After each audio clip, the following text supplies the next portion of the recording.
Yep. Yep, right on time every time. Camu.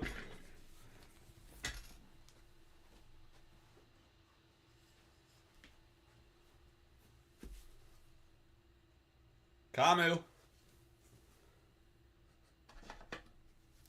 How about it, Camu? How about it, pal? How about it? Two of them, in fact. Hang on a second.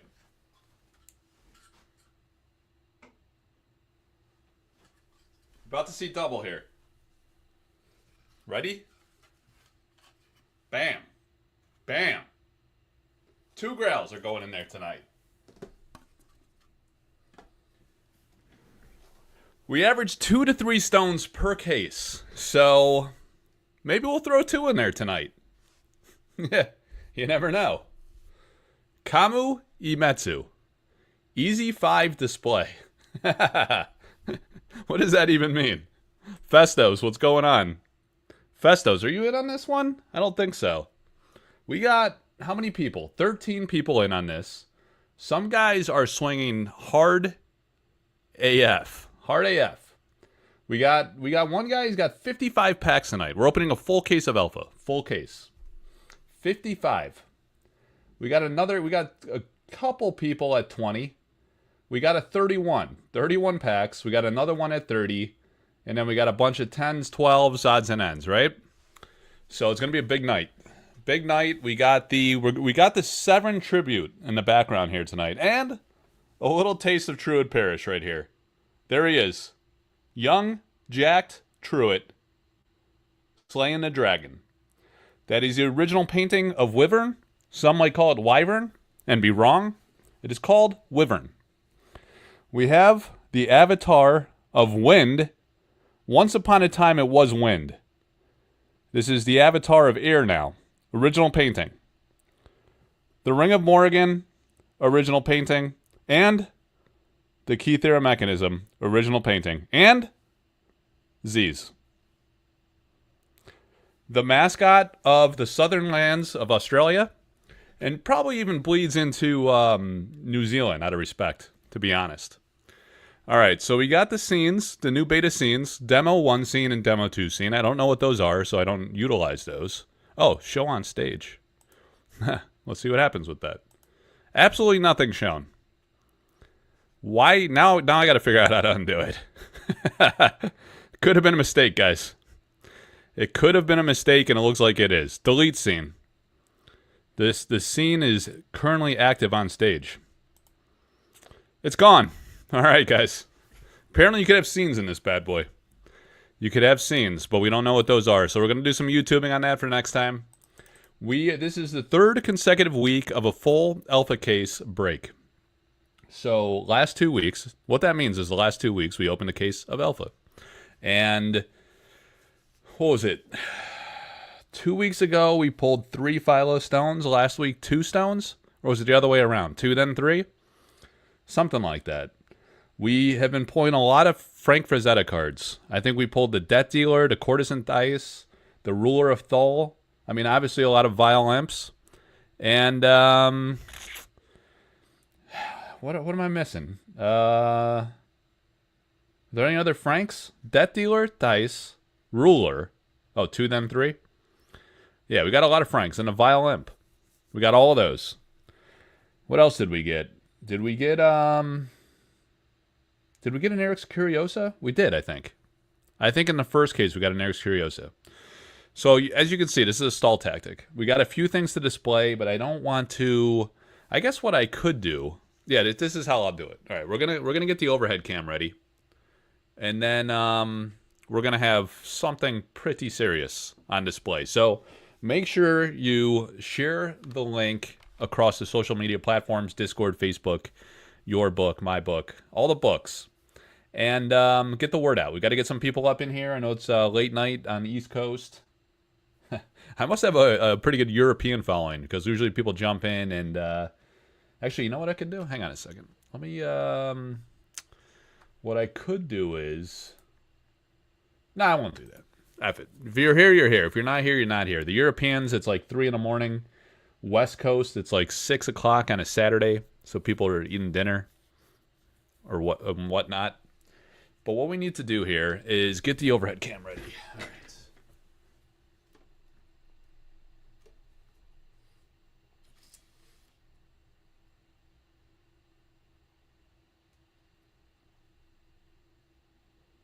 Click that.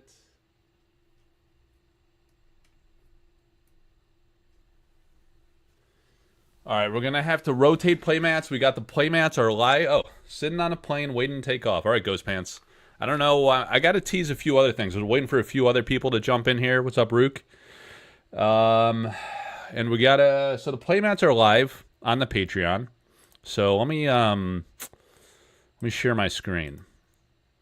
And what you guys are going to want to do is click the links in... Here's the wheel of names. Ready? You're going to want to click the links in the show notes because that's how you can find all of the Collector Arthouse community platforms, right? The Sorcery Contested Realm Community Facebook group.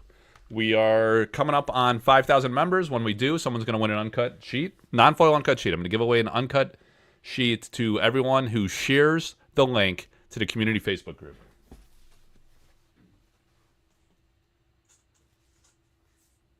This sheet, guys. This is the sheet. Someone's going to win this alpha uncut sheet. Pop 24.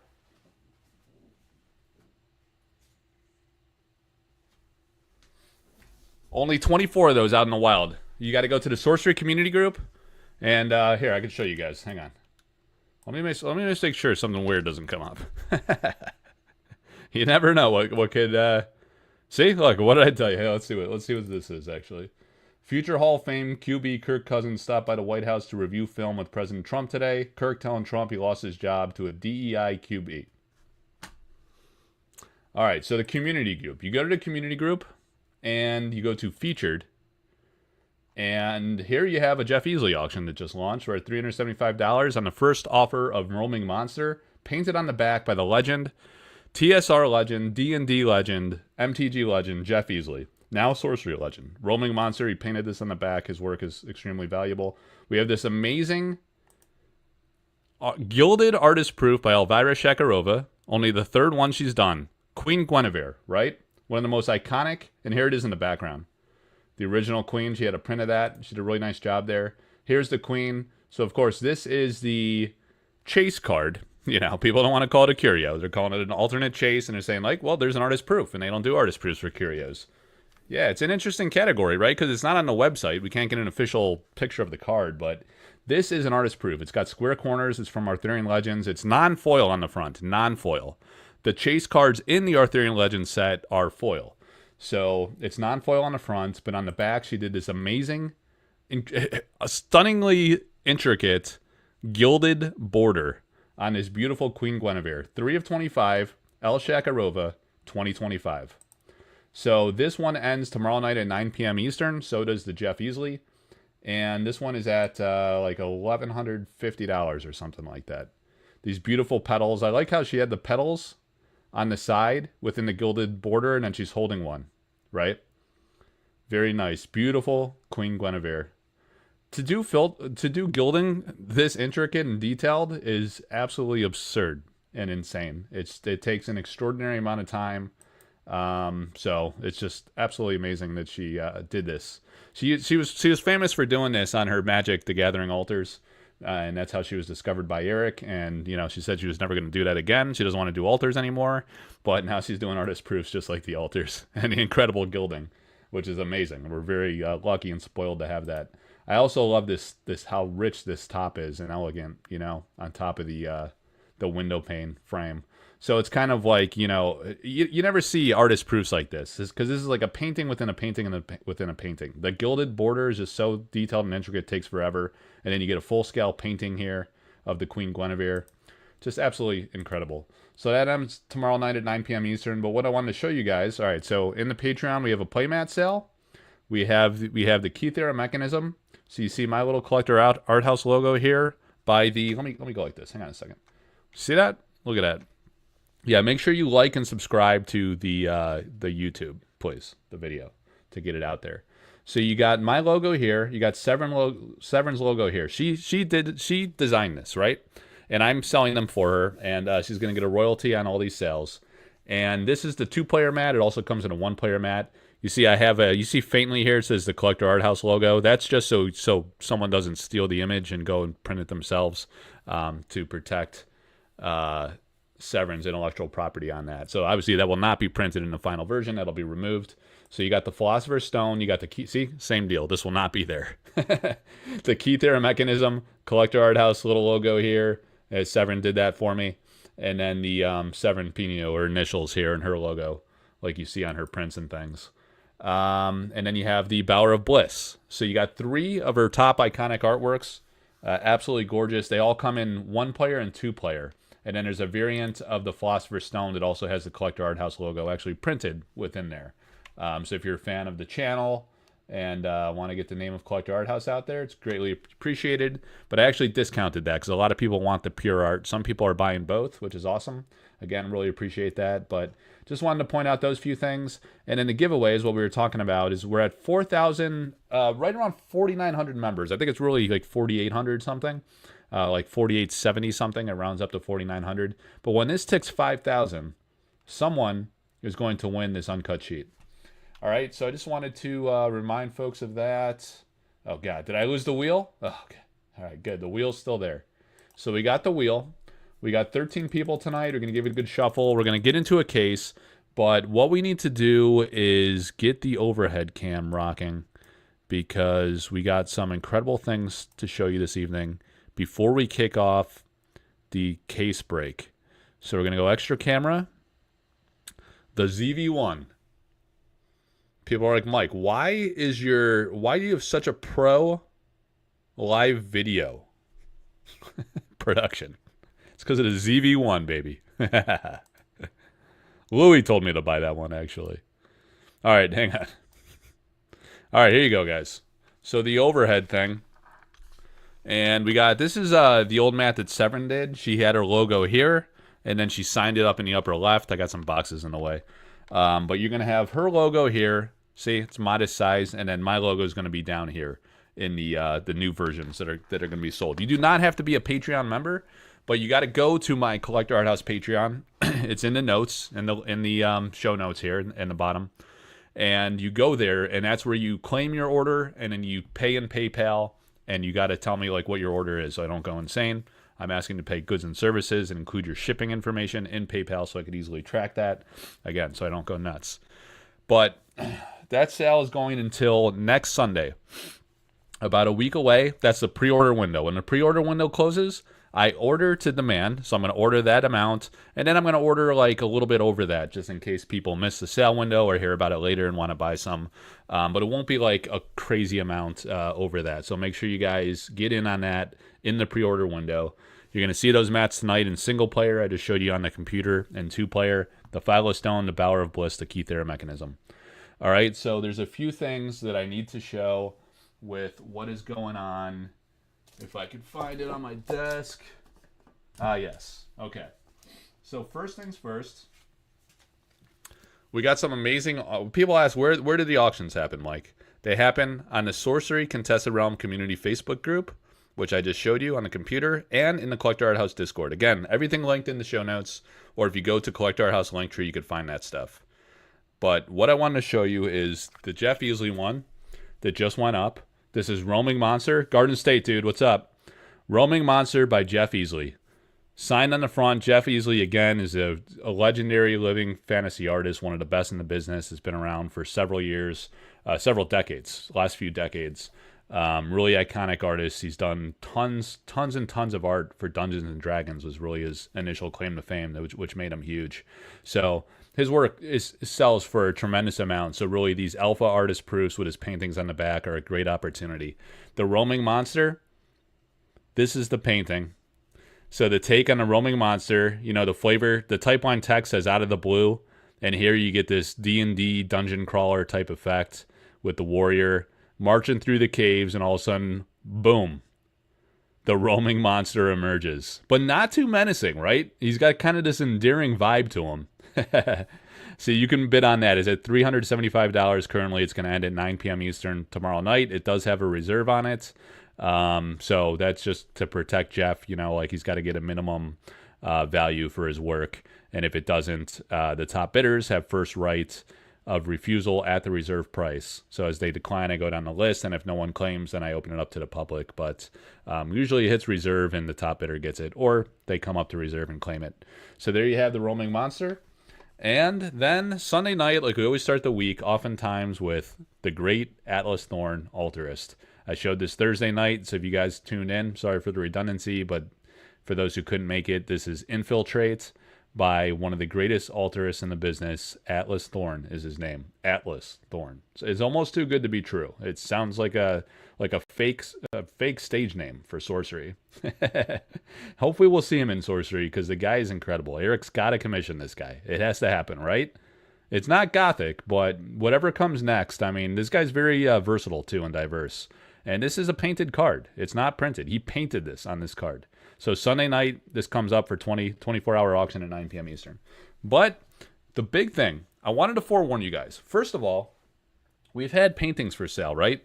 And also coming up tomorrow night, but running, it's not going to be a 24-hour auction. It's going to be a 5-day auction. 5 days? Sunday to Friday, right? And I showed this again Thursday, but we have Rift Valley from Dan Seagrave. This is the original painting from Alpha. The great Dan Seagrave goes up tomorrow night, 9 p.m. Eastern. Sorcery, Contested Realm Community Facebook group, and Collector Arthouse Discord. All right, so that'll be a 5 or 6 day auction, Sunday to Friday. Sunday to Friday. Beautiful Seagrave. All right, so there's going to be several paintings actually coming up over the next several weeks. So there's going to be a lot of opportunities to get an original painting. Some will be from Alpha, and some will be from Arthurian Legends. And there's going to be several different artists. So you guys got to save cash, man. Raise cash. Sell your toys and get serious about paintings and artist proofs and altars. And, all right, guys, I got to set this up. There are some things you see in pictures. Some things you see in videos, recorded, sometimes live. But at the Collector Arthouse, we've seen so many unicorn, one-of-one grails. One-of-one. Sometimes pop handful, less than a handful. Sample cards, extremely rare. Sometimes some of the rarest sample cards, Alpha Curios, that you never see multiples. Even in pictures, really. They just barely exist out in the wild. So to get to see them in person in video in a live event is something pretty special. And what we're going to see tonight is possibly, I don't know, some might consider it the very top thing you could collect, acquire, or buy in Sorcery Contested Realm. I mean, obviously, original paintings are pretty high up there. And we got an amazing collection of some of the very best. Some say this one needs to be nerfed. I don't think so. Look at that. I'm going to slip it on my ring there. There's the Ring of Morrigan. I don't know. You got some great originals there. You got the most beautiful avatar, the one I always wanted. I got the fire in the Kickstarter, and I made this happen after a few years. I finally got the Avatar of Air, and then I got the Ring of Morrigan. I had the Keythera mechanism before it was even released. So I got very fortunate to own those. But aside from original paintings, which are true one-of-ones, we have some things that are highest collectibles. Some people just want the cardboard, you know? Nah, we're not banning it. It's it. Not banning it. No ban. So what you're going to see here, guys, is something absolutely stunning, beautiful, and iconic. Ivan is going to want this. Ivan, you better listen up, pal. You better listen up close and open your eyes here. I hope you have your contact lenses in and those big, thick, goofy glasses you wear. Those big, thick glasses. You're going to need that. You need to protect the eyes. You should probably be wearing the mirrored sunglasses for this one. All right, guys. One of four, only 4 in the world. This is going to come to auction sometime within the next few weeks or so. So I wanted to give fair warning.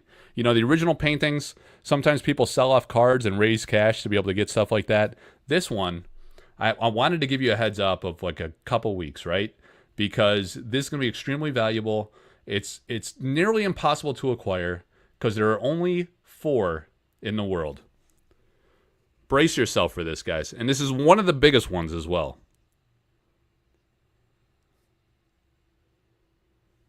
From Alpha, population of 4, the foil,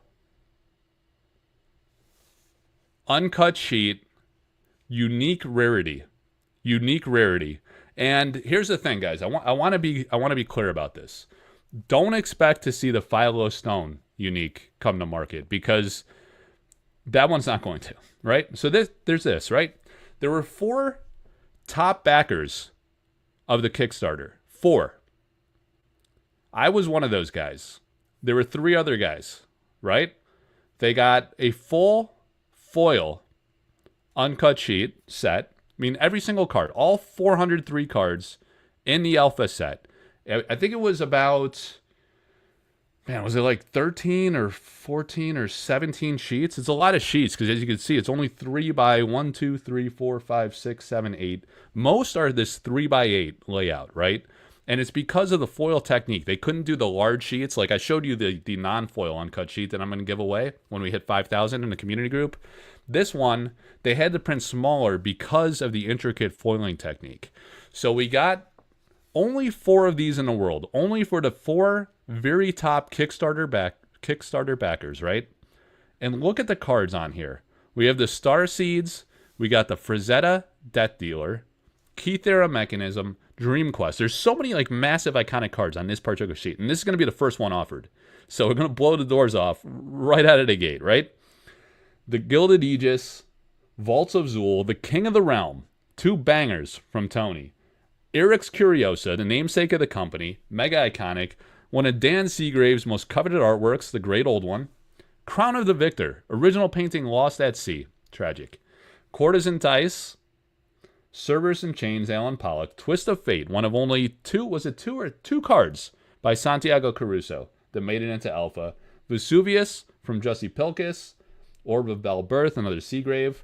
The Lord of the Void, by Elvira Palakowska, mega iconic. Scott, hold that thought, buddy. Hang in there. Browse. The massive card by Elvira Palakowska, Smokestacks, Impossible Pull in Alpha, Immortal Throne by Elvira Shakarova, another great by Severn, the Queen of Midland, Blasted Oak, Pact with the Devil, Occult Ritual, a favorite by many from Lindsay, and the great Francesca Berald, the Nicotic Manuscript. So I'll get some better pictures of this, guys. You can better see it. So like I say, lost at sea, yes, Festos. So what happened was the Crown of the Victor original painting was supposed to be the giveaway, the top prize for the top card, or for the winner of Gen Con a couple years back. The company shipped it to the States, trying to get it there, and it was lost in shipping. So hopefully that'll resurface someday, but that painting is lost. So this is it, guys.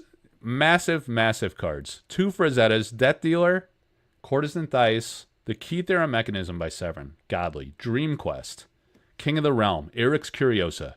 It doesn't get bigger. It does not get bigger than this, except for the Philo Stone sheet. Probably the second, right? So this is going to come to market, auctioned exclusively through Collector Arthouse. And here's the thing. Like I say, only 4 in the world, right? Only 4. So these never come out in the wild. They're never seen, right? Why would I sell this? Why? You know why? Because I'm not selling this. Not selling it, baby. Because this is not mine. You only see this one time. This will never happen again. This one is mine. You see? You're never going to see 2 of these together. Because it's just impossible. They were spattered around the world across only 4 people. And no one, except one guy, is insane enough to sell it. So this is my copy, not to be sold. This is what's on the back of the one you saw laying down. But here you have 2 unique foil sheets from Alpha, from Sorcery Contested Realm. In one place. Unimaginably rare, nearly impossible, traveled across the world to get here. 2 foil uncut sheets. All right? So that's mine. Keeping it. And this is the one that's going to come to market. And if I flip it over, keep it on camera so you can see, this actually is the sheet. Full art back across the sheet. Absolute monster. All right? So let me put these away safely. All right, hang on.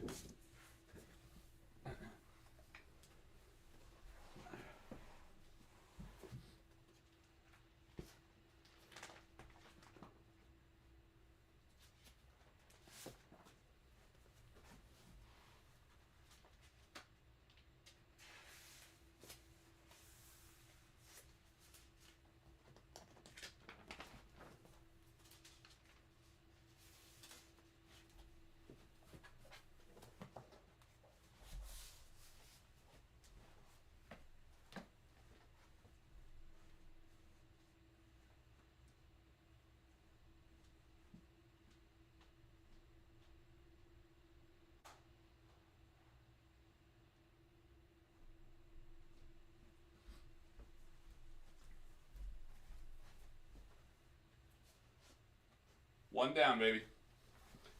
All right.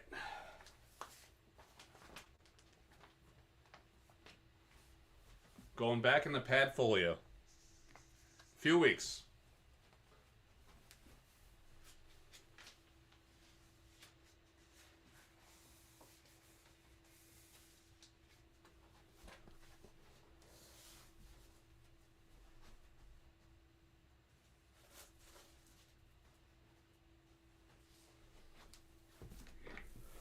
Yeah, I didn't want to just surprise spring that one on you guys, because that is going to be a monster. Identity edges, he says. Let's see. Yeah, it's going to be interesting to see the valuation on that. It's going to be huge. Why TF do you not have that in a poly bag? Acid-free backer board. I keep it preserved in a Padfolio, acid-free, obviously. I laid it out to show it, because it's coming for sale, and I don't want to obscure it in a bag. That's why, Dave. That's why, Dave Sheedy. That is why. All right. What do we got up in here?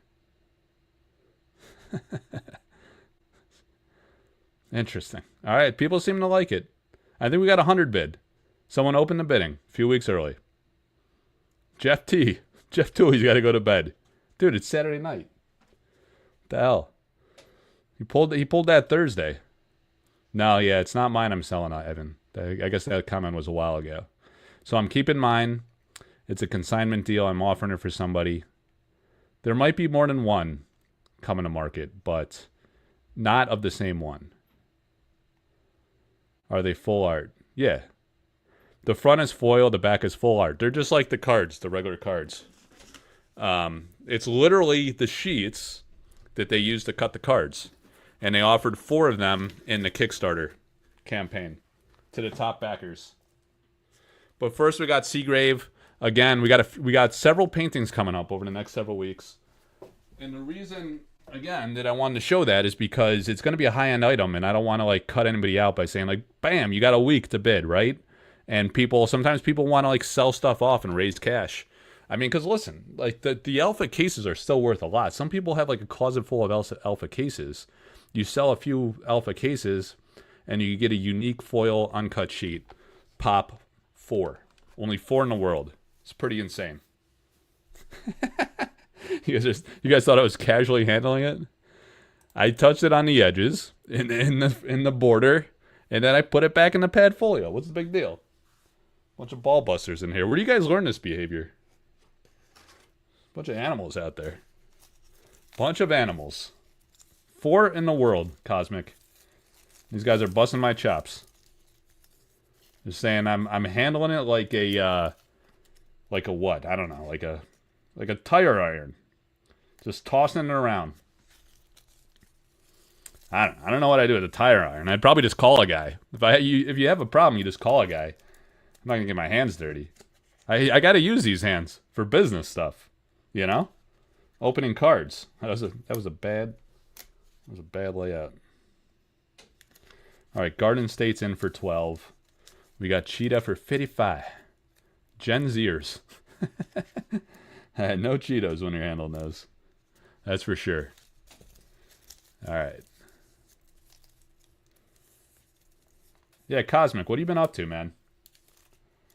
I think for Sorcery Con, we're probably not going to be coming back to Vegas, is the leading idea. We're going to look for a new town to come to. I had a great time in Vegas. I loved it. I'd love to come back, but it's absurdly expensive. You see the Corzine Cup just kind of at least canceled or postponed their event. It's tough, man. You lose money like hosting these events. It's very hard to be profitable when you're only drawing like a few hundred people for a new indie game, right? We had a great turnout for Sorcery Con. It was like 400-ish, something like that. But Vegas is extremely expensive place to reserve a venue. And then they crush you with like food minimums and all this bullshit.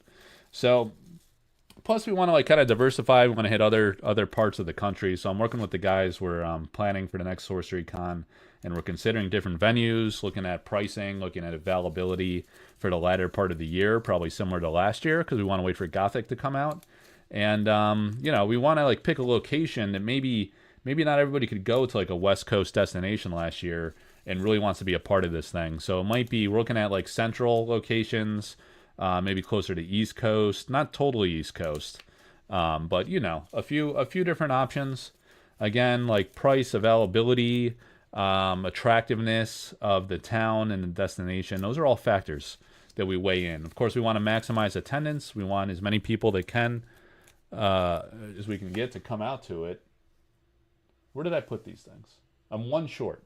Of course. All right. These are for the box, guys, to separate the cards when I store these away for people. Why is Sheedy always watching on Facebook, by the way? I do stream it from my Collector Arthouse page. I have a Collector Arthouse Facebook group, but I also have a Facebook page. I used to be able to stream to the group. I've told you guys this, but they changed the API or the OSLC or some bullshit, and Zuck shut it down. He's like, nope, nobody's streaming to their groups anymore. We want to F you over, and all that work you did to build and grow your group, and you try to foster community engagement. Go F yourself. I'm Zuck. I do what I want. And what I want to do is F you over. So you can't do that anymore without like jumping through a bunch of hoops. So it goes to the page, and it's better to watch on YouTube anyway. So the other thing is, I'm not ready to show this yet, but I got something special here from Andrea Modesi. He says, thanks for your friendship, Mike. Here's a little gift.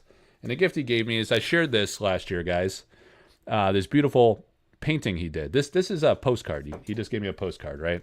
That he printed. Very nice. He said his company that he works with, they didn't print a lot of these for whatever reason. I'm not sure really what he meant by that, but it's just a nice little card. And I love this work of art. He knew that. So he sent me this card with a couple paintings that I purchased. So more paintings coming through the art house. Not for sale. Not for resale. That's for me, guys. Sometimes I buy things for me, and I keep them. I keep them all. I don't know. The Wyvern I might offer at some point, but these three guys, they're probably going to the grave with this guy. Z's, he's going to stick around as well. All right, so let's stop screwing around here. We're 30 minutes in. That's about time we start breaking. So what we're going to do is get into this case. Full case. Full case right here. Axe tool. And a full case. I didn't know if we'd get the case. We were at 4 boxes as of like a day or two ago. And then there was a surge of interest. And some guys added. Others stepped in. They're like, nah, Mike, we got to do a full case. We want to go for 3.5 hours at least. Maybe 4. There's no way we're letting you have a 2-hour stream. 3.5 at least. All right, so we do the mixer format. This probably was a bad idea doing that. You gotta see the evidence that it was actually a case of I guess I could do this. You love the ring? I love the ring too. That's why I'm keeping it, pal. That's why you'll never see it outside of my Kung Fu grip. All right, so 6 boxes tonight of Alpha. Alpha, the real deal. Let's see how many of those cards that we just saw in a unique foil, uncut sheet, we can find in these 6 boxes. These 6 boxes, which I did not even know I owned. I told you guys this story, or at least I posted about it on Facebook. I said, and Collector Arthouse Discord. I said that, what I said was, I was looking for some store kits because I thought I had a couple, and I was like, I want to send these store kits to some guys that are organizing tournaments these days. And I was looking for that, and I could not find the store kits, but I found a case of Alpha. So I open up another break, and Patreon supporters are getting these packs for an absurd $25 per pack. Only $25. Other breakers doing $35 or so. So, you know, at $25 a pack, you're saving $10 per pack. And I require a minimum of 5 packs because I don't want to ship stuff to like 50 people, right? I want to ship stuff to like 20 people. You know, I got things to do. I got a family and shit. So I can't be shipping like 50 packages. It's insane. I'm already shipping every day as it is because I'm running auctions 24/7, literally 24/7 for years. For years. Other people sleep. I run auctions and ship things. So that's what's been going on. And yeah, $25 a pack. You're saving $10 per pack compared to general market price and what people are paying at breaks elsewhere. So, long story short, if you give a shit at all about Sorcery and Alpha and want to acquire Alpha, you should join the Patreon because it pays for itself instantly with 1 pack. If you're at the $10 tier, you're getting a free subscription for 1 pack. Even if you're at the highest tiers, the tiers go all the way up to $100. So even at the higher tiers, you're saving $10 per pack. You buy 10 packs, that's $100 savings, relative savings compared to other breaker prices. So, and it's not a one and done deal. I'm probably just gonna keep grinding them out, baby. I have a decent amount of cases. I got a lot of connections across the community, so I work out deals with people in quantity, wholesale or whatever, larger quantities, and it's a great way to give back to Patreon supporters. It occurred to me recently, it's like I could do that. I offer discounts on the playmats. That's another thing. The playmats. There's 4 different variants of the playmats, and then 8 really, because you could get it in 2-player or single player, and those are also discounted for Patreon supporters. I think I discounted it at least $5. I think it was like $5 per playmat. So again, you're saving $5 for every playmat you're going to buy anyway, and it's basically you're getting value for your subscription. That's kind of the point. Like, Patreon is to support creatives, but I also want to incentivize people and reward people who are supporting me, you know? So it's kind of like a win-win proposition. It's not just like, hey, pay me for making YouTube videos like a jerk-off, you know? Try to create a compelling value prop and give back as a thanks for the support. So that's the idea, and coming up with more and more ideas. Sorcery Stories. First 30 minutes of this show brought to you by Collector Arthouse. Mike self-advertises. Oh my god. Nothing said has been more true. It's been a shill show for 30 minutes. That's what Lewis says. He says I'm always shilling. I don't know, man. If you're offering something, you gotta let people know about it, right? Like the playmats. Like last time, I offered them from 7PNO. I got hit up by like 1,000 people after they all sold out. So they get upset, not knowing. So I'm gonna let them know. Like, shit, I didn't even know about him. Like, when you say something, well, I'm saying something. God. Everyone's got something to say these days. The way you pack is amazing and has to be time consuming. Yeah, thanks, Ben. I try to be. I've gotten fairly efficient with it. But yeah, it is time consuming, actually. It can take me hours sometimes after these breaks. And it does, really. So you spend 3 hours on a break. It takes you hours to pack everything up and ship it and print the labels and all this stuff. It's not all fun and games, guys. It takes time and effort. After you're done the live, can you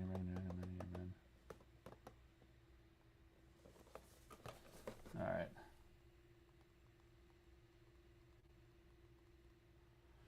The wife's texting me, guys. I don't know, man. I don't know if it's allergies, but I was jacked up today. Tired. Went to the mother-in-law's house. Fell asleep on the couch for a little bit. Just a little bit. No big deal. All right. Come on. Packs everywhere. Packs everywhere. So we're doing blender format, which means we're opening these 6 boxes, and then we're going to dump them into another box. I'm just going to do this. This is taking way too long. I'm getting frustrated. We're going to dump them into another box anyway. We're going to mix them all up, and then you have, like, randomization of a full case, plus the wheel of names. The pack collation, the wheel of names. We got random upon random. And then we spin the wheel. We open everybody's packs. We hit tons of phylos. Is usually the way it goes down. It's alpha everywhere. Everywhere. That's how we roll, baby. We put it in a bearish box. Bearish acrylic cases. That's another thing. The discount code is in the show comments. 5% off for anybody in the public. But if you're a Patreon supporter, you get the exclusive code and you save 10%. So there's all these ways that the Patreon subscription pays for itself. If you're into sorcery and you buy sorcery stuff. Dust codes. I got a mountain of boxes. One time someone hit me up and said he wanted to buy some dust codes. I was like, all right. Sold him some dust codes. Otherwise, I just got boxes everywhere, and I was like, maybe I'll cash in that dust sometime. Foil philo tonight? All right. You could dig that. Look at these packs, guys. You ever see a mountain of alpha like that? It's insane. All right. We're almost there.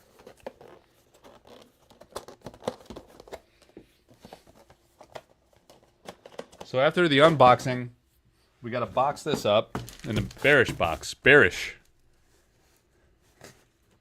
See? It's a big old box. We put it back in, and we mix it up. I'll just grab from all over, too, because then I got to randomize it, you know?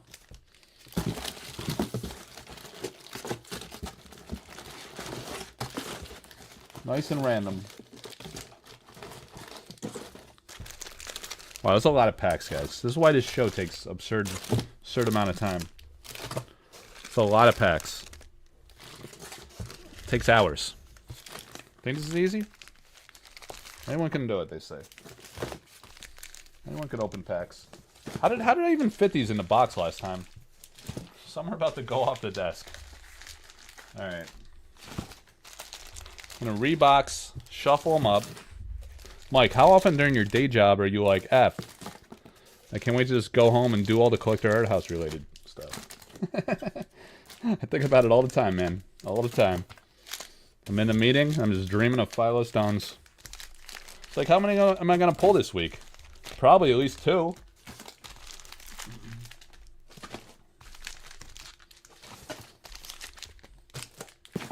Yeah, but work's a big distraction from the real business that needs to get done.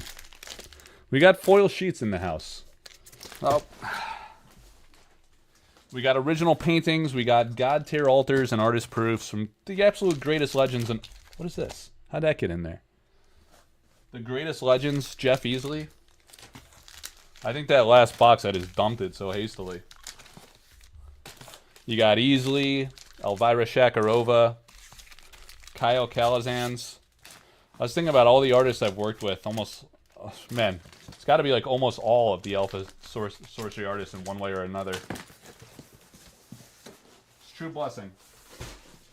It's a gift. It's a lot of fun. All right. So what we need is, I got to show a little bit more. So this is the other design that I didn't show with the Collector Arthouse logo in the middle. Oh, people are buying playmats. Yeah, Cody. Nice work. Nice work, pal. You're going to see a lot of these playmats tonight from the Collector Arthouse. All right, let's go to the wheel. Stop screwing around here. 44 minutes in. We didn't open a single pack. Whose idea was this? All right. I need some water.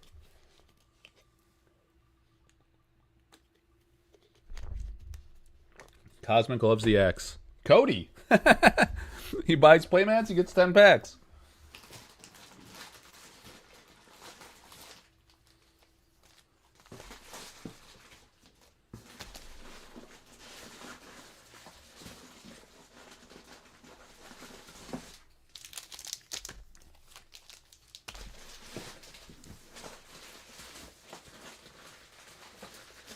Oh. That one jumped out. We got to get that one. 1, 2, 3, 4, 5, 6, 7.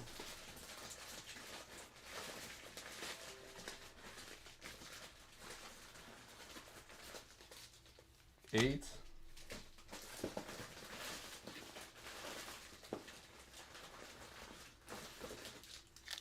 9, 10. All right. 1, 2, 3, 4, 5, 6, 7, 8, 9, 10, 4.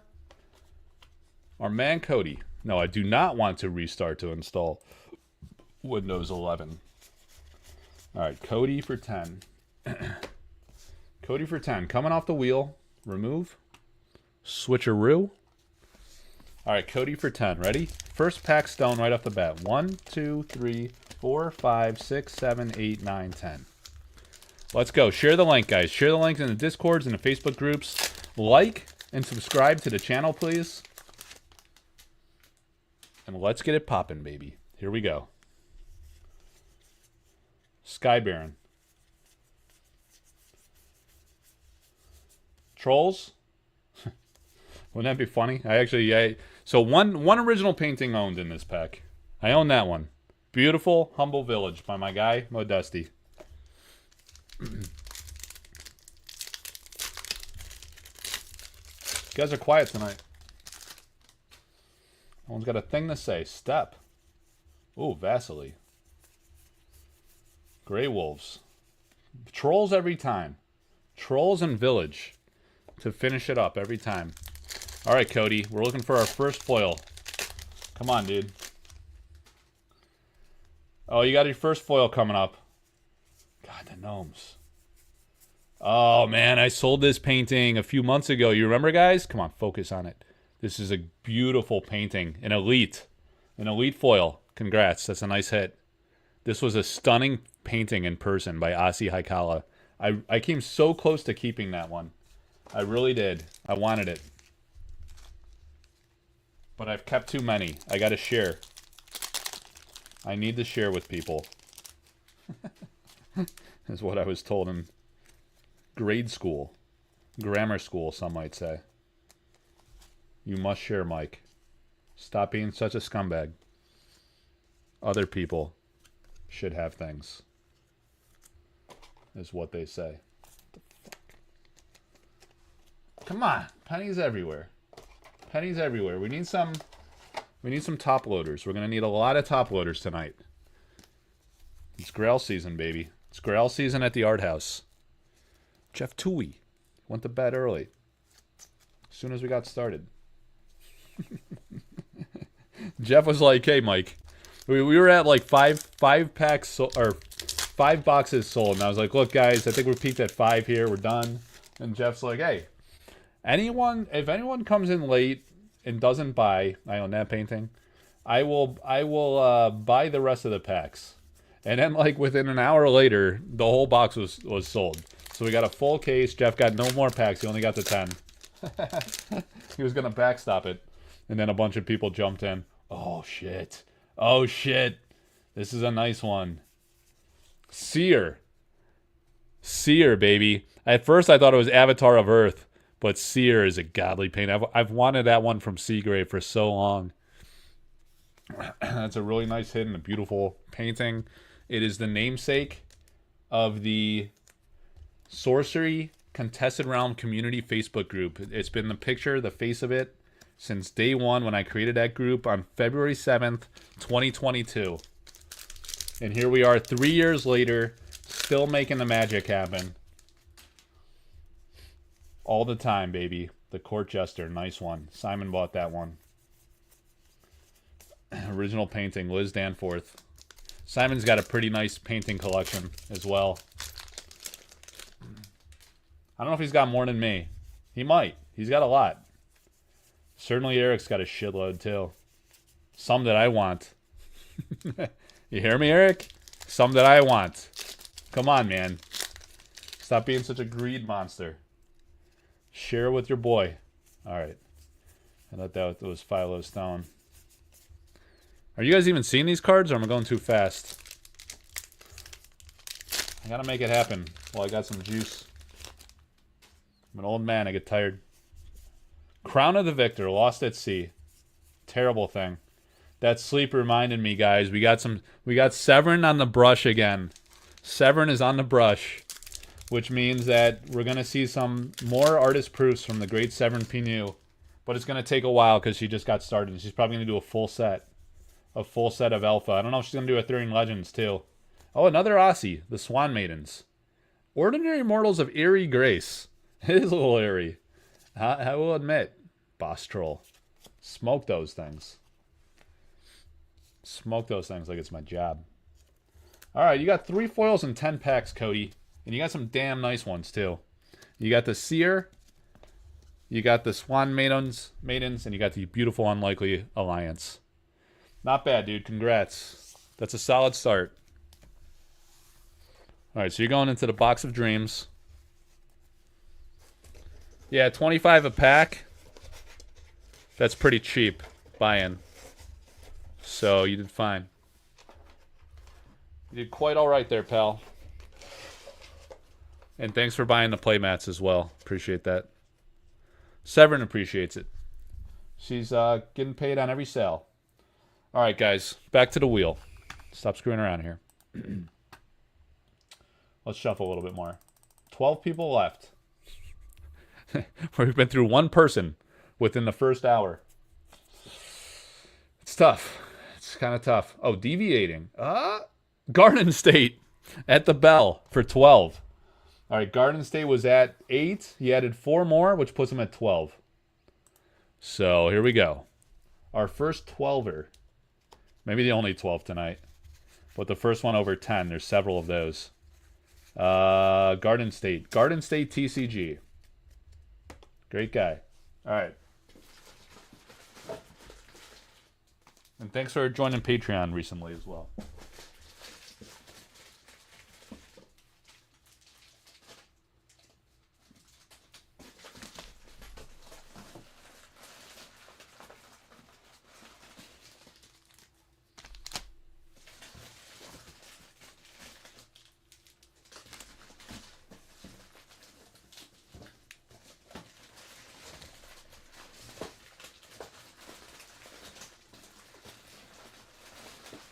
Get some from the bottom here.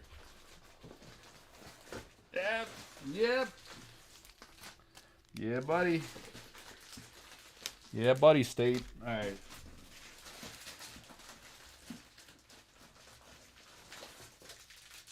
From the beautiful state of New Jersey.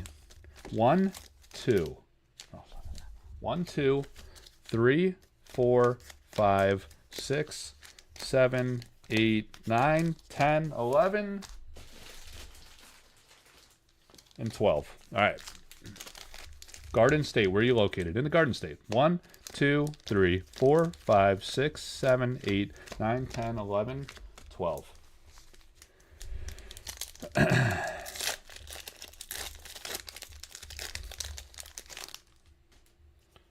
Yeah, Garden State's, I think, an actual store owner. He said he was working at the shop last night, as I recall. Cave Trolls, no dice.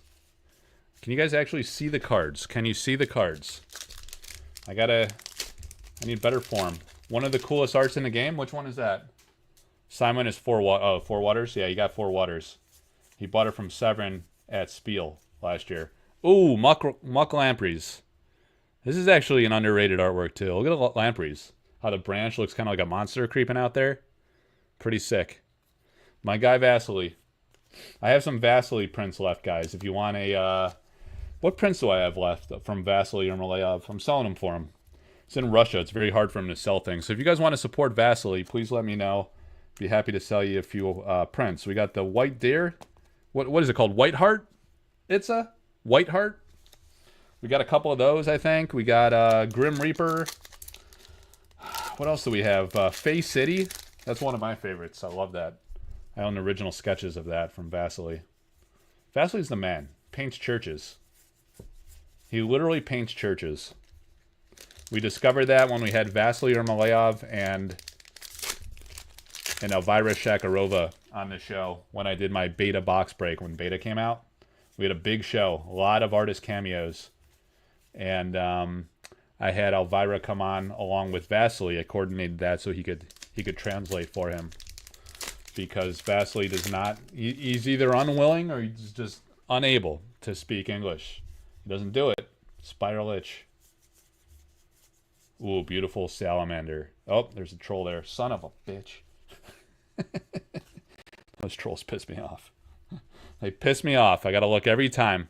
I sold this one too, guys, at auction. Like a dummy. Should have just kept it. This one was in the collector tier, and I sold that one ages ago. Someone got a really nice deal on that one, because it was in early days. We've seen several inflection points on the valuation of paintings. They sell anywhere from like $2,500 usually on the low end to upwards of, 5 figures. I've had several 5-figure sales of paintings across various artists. Yeah, Whiteheart. Thanks, dude. Whiteheart's a great painting. Vasily's just incredible. Ooh, Replication's beautiful. We just did an artist proof of those. Francesca Berald's one of the artists that I work with to sell artist proofs. Scored Zombies, Matthias Frisk, sold several of his proofs. He's great, man. This Scored Zombie is one of my favorites from Matthias. That guy's awesome for the game. He plays the game. He's very active in the community. He's a godsend. That was a great find by Eric.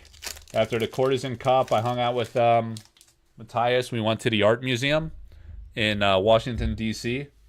after the Courtesan Cup ended, and we had a great time. He studied art history, Matthias. So he knew all about the different paintings that were hanging in the art museum in DC. So it was really awesome hanging out with him and learning about art history, art culture, different artists, their styles, the different eras. There's a beautiful collection at the Smithsonian here in Washington, D.C. I'm in Northern Virginia. The event was in Baltimore, so we coordinated before he came to the States that we would hang out. And we had lunch and went to the Smithsonian. Great time, man. I'll cherish those memories. It's awesome meeting the artists and hanging out with the artists, meeting them in person. We got to meet Elvira Shakarova. Came from overseas. We had Sam McKinnon. We had Heidi Talifer, both from Canada. Great people. Super nice, both of them. Incredible. Sam is like a saint, man. The guy is just stupid nice. I don't know how you can be that nice. Must have had a good upbringing, that's Sam. It's well raised. The McKinnon family. Reign of Arrows. I wonder if we'll see that one. I wonder if we'll see that original sooner or later. Uniques have been pretty rough. In this box. In this case. It's a blender break, so it's all mixed up. We're all over the place. All right. So another in 12 packs. It's a little meh, man. A little meh. You got 2 ordinaries and exceptional. Bit unlucky. I don't know. I wasn't paying as much at. Oh, those are. When you see the full arts, man, so nice. I wasn't paying as much attention to the uniques and elites we were hitting. But yeah, they've been. They haven't been like big bangers to this guy Itza's point. Itza's never had a good day in his life.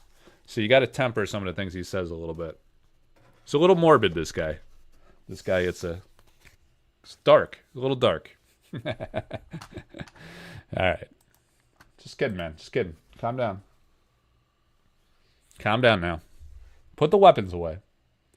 Trolls can be curious. That's true, Festus. Unfortunately, that is true. All right. Ghost pants for 30. 30 for the pants. He's on a plane, man. I don't know. I think he's in flight now. He's not going to see it. It's going to take me 30 minutes just to pull 30 packs out of the box.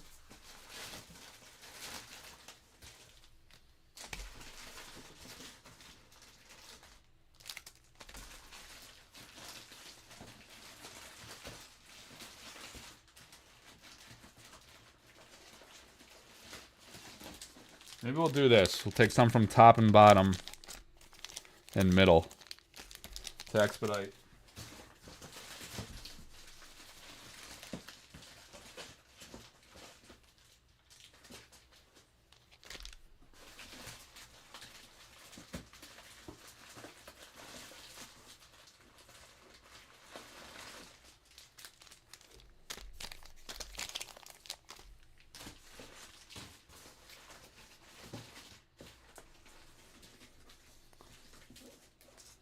Mike's favorite curio. Come on now. Blasphemy. Straight blasphemy.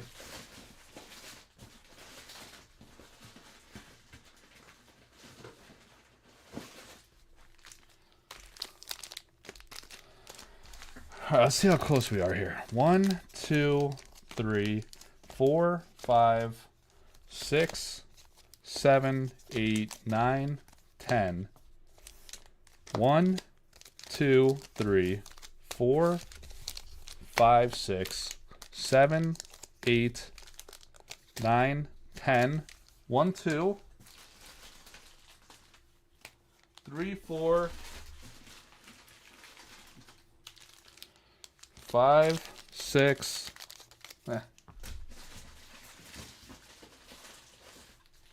7, 8. 9, 10. All right. 30 is no joke. No joke. Nobody's laughing. I don't take SP5. Took my scar. 1, 2, 3, 4, 5, 6, 7, 8, 9, 10. 1, 2, 3, 4, 5, 6, 7, 8, 9, 10. 1, 2, 3, 4, 5, 6, 7, 8, 9, 10. All right. All right, we're going to go one more round with the Philo Stone, and then we're going to rotate playmats if we get some bullshit. All right? Because we need to... Ooh, Death Speaker again. We got a Death Speaker case. This is the case that was almost lost to the world. But I found it on the shelf, guys. It was on the shelf. I was looking for things. Ooh, we got a foil coming up. Fade. Elvira Shakarova. Got a great... Oh, what a painting, man. So much absurd detail. How can someone paint like that? It's absolutely ridiculous. Why can't I be good at anything? It's one thing. One thing I want to be elite at. Just want to be elite at one thing. Painting would be pretty sick. I would just paint my face off. I would paint so much hot shit.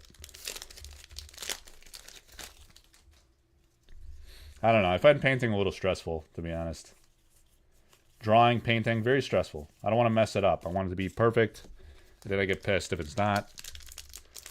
I don't know how people do it. I don't have the patience. Alright, make sure you're... Oh, Magellan Globe's very nice. Make sure you're liking and subscribing to the channel.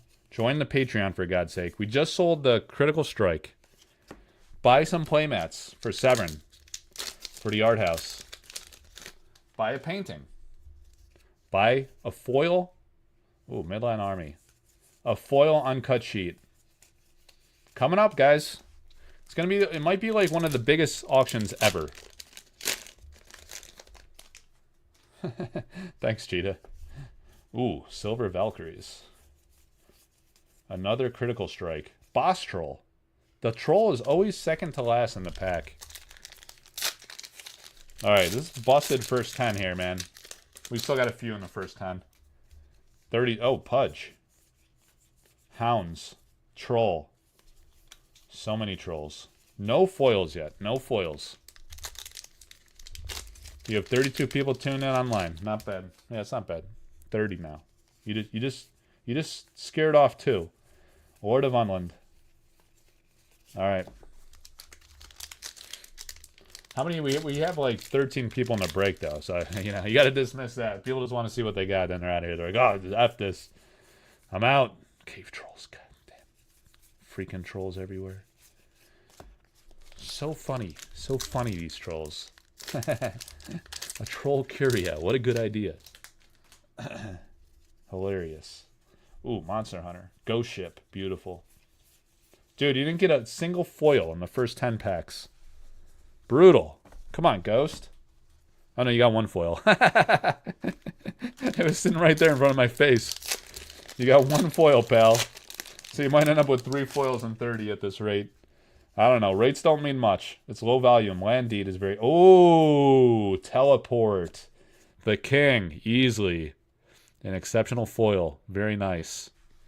How's the lighting here? Is it too harsh? Should I tip this? You can see more of my face if I do that. All right. Is that better or worse? Is it better or is it worse? Maybe you see the foils a little better, the cards? Let's see.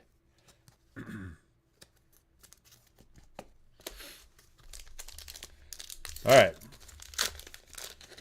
Yeah, people seem excited about the foil uncut sheet. Ooh, Riddle Sphinx. I think Alice Thorne did one of those. While back. Just haven't offered it yet. We've got some other great ones. Ray's dead? I wonder if we'll see that painting one of these days. I don't know, man. A lot of paintings coming through. I don't have it in hand. I don't. But there's been discussion that it could become available. Oh! Bedrock. Oh, we got a Benson. Plume Pegasus. I gotta separate that stack. It's getting a little unruly. All right, we're hitting a lot of foils now, guys. Oh, God, what an artwork. So I wrote the story of the Plume Pegasus. As legend has it, she did the Plume Pegasus just as shown, right? For her Mesa Pegasus in Magic the Gathering Alpha. And Jesper Mirforce had the idea to change the layout, the design for the Mesa Pegasus for Magic the Gathering. This featured in a magazine. I think I might have the old magazine where Melissa Benson talked about this story, and then she told me about it again recently. I think I did Behind the Art article on the collectorarthouse.com website.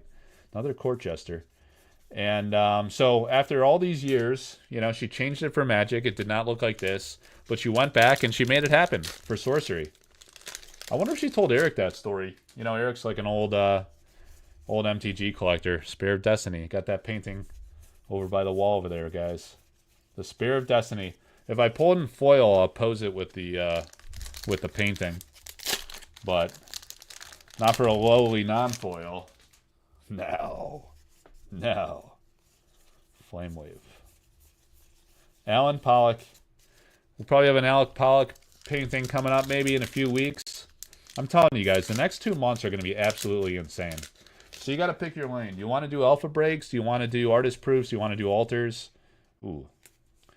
Do you want to do original paintings? Do you want to do foil uncut sheets? Everything will be offered at the Sorcery Community Facebook group and the Collector Arthouse Discord. So join up. Stand up, join up. Join up at the links. Oh, Sinkhole's sick. In the comments of the show. Collector Arthouse on Linktree. You'll find like 10 communities that I run. I'm an animal. Work hard, play hard, guys. The Grandmaster Wizard. That's a nice one. All right. Is this the, the Siege Ballista? An exceptional. Eric showed me this one leading up to Kickstarter, and he was like showing me, he's like, you think, Mike, these guys will like these ones in the collector tier? And I was like, yeah, I don't know about the Siege Ballista. I mean, it's a nice painting, but it's pretty simple. And he was like, no, he's like, I think I want to include that one. That's going to be a good card in the game. Tap bearer and another ally here. Deal 3 damage to target unit up to 2 steps away. And of course, a lot of the design of the cards changed. So I don't know if that, at that point, if it was locked in. Does Siege Ballista see a lot of play in your guys' experience? I remember I told Eric, I kind of like ranked the order in which I thought it might appeal to people. I think I actually know the guy that owns the Siege Ballista as well. And like Eric was like, yeah, I think I want to keep that in because that's going to be a good card. Oh, yes, Mix Air. We got a mix, and he is a foil in here. All right, so our first mix. And, ooh, great painting. The Skirmishers of Mew. Vincent Pompetti. I love Pompetti, man. His work really stands out. Overpower. And Gridlord? No. I love Gridlord. I love 9-piece. Some people hate on 9-piece. Those people are morons. Because it's the greatest curio of all time. It's tough being dumb out in the world. It's really tough. Although there are benefits. Sometimes you don't realize what's going on. You don't realize that the whole world's on fire. You're just blissfully unaware, you know? But other times, sucks to be dumb. All right, 10 packs left. A lot of dummies out there. Hidden on a 9-piece curio from Alpha. It's great, man. It's great. It's one of the best. Grapple shot. Banger. Oh, boss troll. Everyone loves a good boss troll. The ring should be banned? No, you should be banned. You should be banned for saying that so much. You got to be careful. These Eric's Curiosa guys, listen to everybody. You don't want to influence them. Crossroads. I own that sketch. By Vasily. Vasily's such a stud. I don't own a Vasily original painting. Eric bought all of them. All of them. From Alpha and Arthurian Legends. Every freaking painting, man. Dude, Eric. Back off of my guy, Vasily. I need some of his paintings. Fuck. You gotta own all of them? Come on, dude. All? This guy's super negative, Henry. Lord of Itza. He's the Lord of Doom. He says, get rid of the ring. Everyone likes the ring? Kill it. They like it? You kill it. Syrian Templar. Great artwork by Gadu. Yeah, I think the lighting change helped, right, guys? When I tilted the light. I'm balding less rapidly, and you guys can actually see the cards a little better. So I think it was a good move. I don't know if I'm going to go bald. I don't think so. Servati's have a nice head of hair. It holds up. I just have a short cut. And a big forehead. A lot of forehead. Alright, guys. We got another foil coming up here. Peregrine Apparition. He's hitting a lot of exceptionals now. A lot of foils in general. And the boss troll. He's still got several packs left. Man, this is gonna be quite a haul here for Ghost Pants.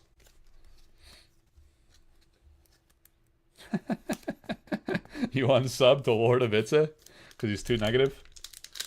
I think it's healthy to keep it real sometimes. Not everything's all rosy, you know. It's all right. I take a lot of heat. Oh, I love Chaos Twister. I take a lot of heat and criticism from some of these punks. It's just part of the deal, right? Not everyone's gonna like you in this world. Yeah, you're not for everyone. No one can be for everyone, really. It's impossible. You can't please them all. So you might as well please at least 2 or 3 is what I say. Just please 2 or 3 and you're fine. 40 people. People are just waking up now. West Coasters are back from dinner. They got blown off by their date. Rodney, man. Love Rodney. Yeah, no second date for a lot of these guys on the West Coast.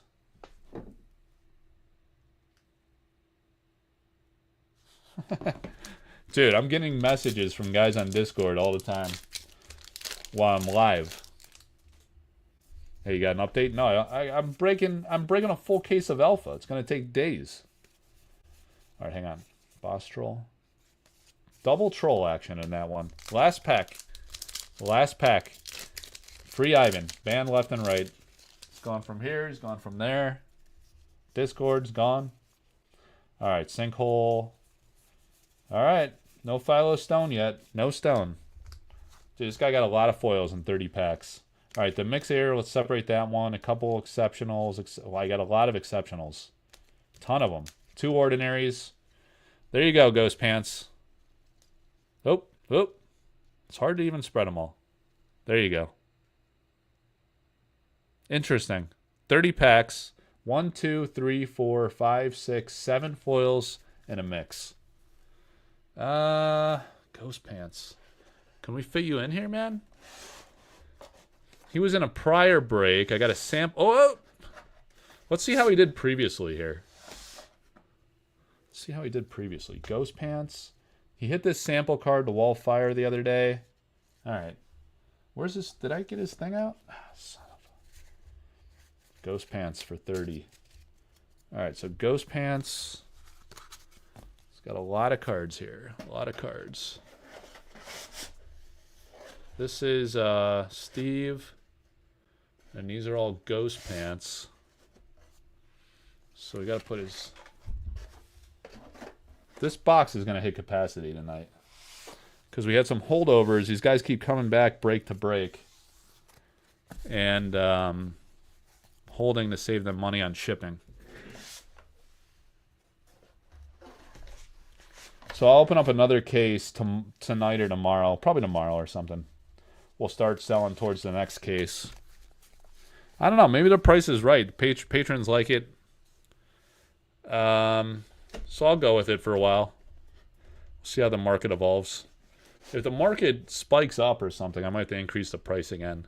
But at the moment, 25 is like really aggressive and a good deal. And a good Patreon reward. So we're going to roll with it for a bit. All right, hang on.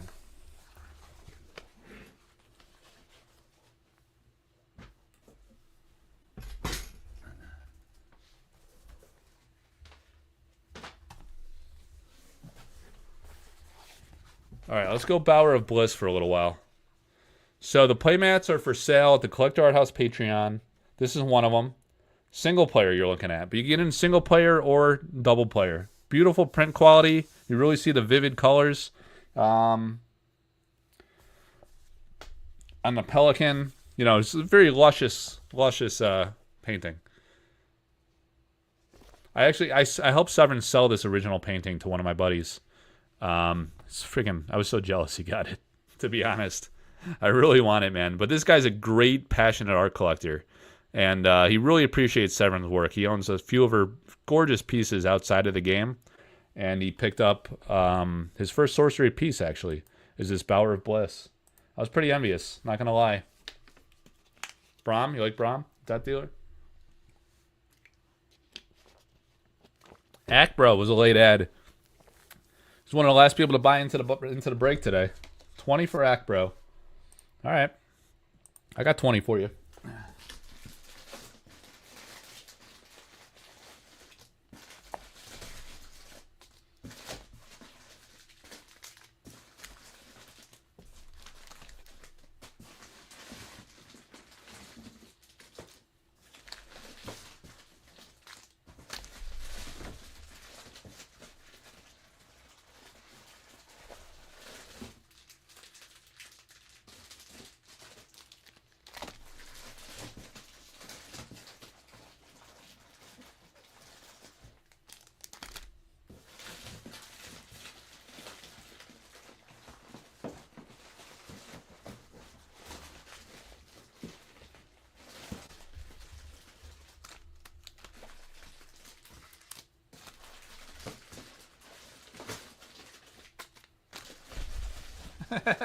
It's so much work.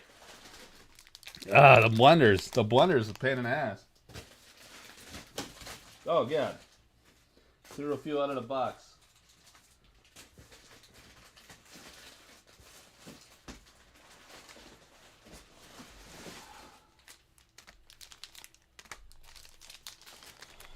All right, let's see how we're doing for Ak. 1, 2, 3, 4, 5, 6, 7, 8, 9, 10, 11, 12, 13, 14, 15, 16, 17, 18, 19, 20. Did we get it right? Damn. That's hot. Dude, Cheetah, weren't you the one that crushed on that sketch? 1, 2, 3, 4, 5, 6, 7, 8, 9, 10. 1, 2, 3, 4, 5, 6, 7, 8, 9, 10. Cheetah hit the lull. We had a vicious lull in the market like a year ago. And somebody's whack job, like for some reason, did not bid up one of these curio auctions. Oh, a mix right off the bat. Beautiful. And he landed this curio at like a steal of a deal. As I recall, it was like $1,200. And we've seen, was it 1,200? Was it that low? That had to be like 2 years ago. Because then it really spiked. When Alpha really took off, I sold, oh man. Sold like a bunch of those sketch curios. Like, I sold it like 4 times probably. By the dips, yeah. I think I sold it at $4 grand, 3,500. Yeah, you got to steal that one time in the auction. I mean, the market was just wild, up and down, sideways. It was nuts.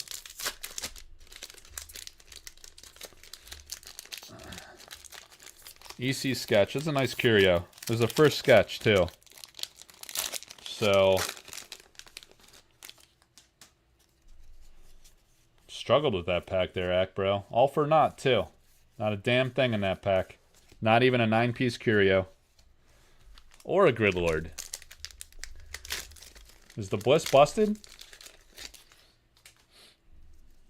What are you looking for? What card is it? Oh. Another Benson. The Scarabs. Which one are you looking for there, Cheetah? A certain curio? That's the conversation. Free City? Free City's your top curio, Lord of Itza? Wow. Interesting. All right, we got a foil in this pack. Ooh, beautiful Zep airship. Remember I showed this one at the Courtesan Cup, guys? And then I think, what did I auction it when I got back? I think we auctioned that one, so that's a painting I've sold. I've seen so many Alpha paintings. It's really incredible. Very happy. And blessed to see so much great art from all these amazing artists. I don't know, there's probably not a lot of artists that I haven't seen any paintings from. I guess I never saw a Santiago Caruso in person. Tonight in the Sorcery Community Facebook group, one of the guys that I sold a few paintings to, and proofs and things, he showed that he just got back from the framer, the Santiago Caruso Kiss of Death card. It's a card that did not make it into the game yet, but is one I discovered very early on, and I've had featured on my Collector Arthouse. Oh, coming to auction tomorrow night, the original painting, Rift Valley, guys. Big one. Yeah, so he bought that. He looked at my artwork that has been commissioned for Sorcery that hasn't been sold yet, and he discovered that Santiago Caruso, and he bought it. It's a pretty sick painting. It's dark. It's dark, man. Caruso's stuff is no joke, but it's cool. He does amazing work. Incredible detail. Man, I'm getting a lot of Edge of the Worlds. Can you guys even see these cards? This focus is baloney. All right. We're almost through 10 for Ack Bro. I used to call him AKK Bro. And he's like, dude, it's Ack Bro. All right, we got an Autumn Unicorn, maybe? Oh, Unravel. Beautiful. Great artwork. I showed you guys that one last week. We hit that foil, and I showed you the art book, Isambre, from Severin Pinu. And she's got like the skeleton is in that book. And she added the sword and the sphere here and the shield that he's resting his arm on for Sorcery. So really nicely done.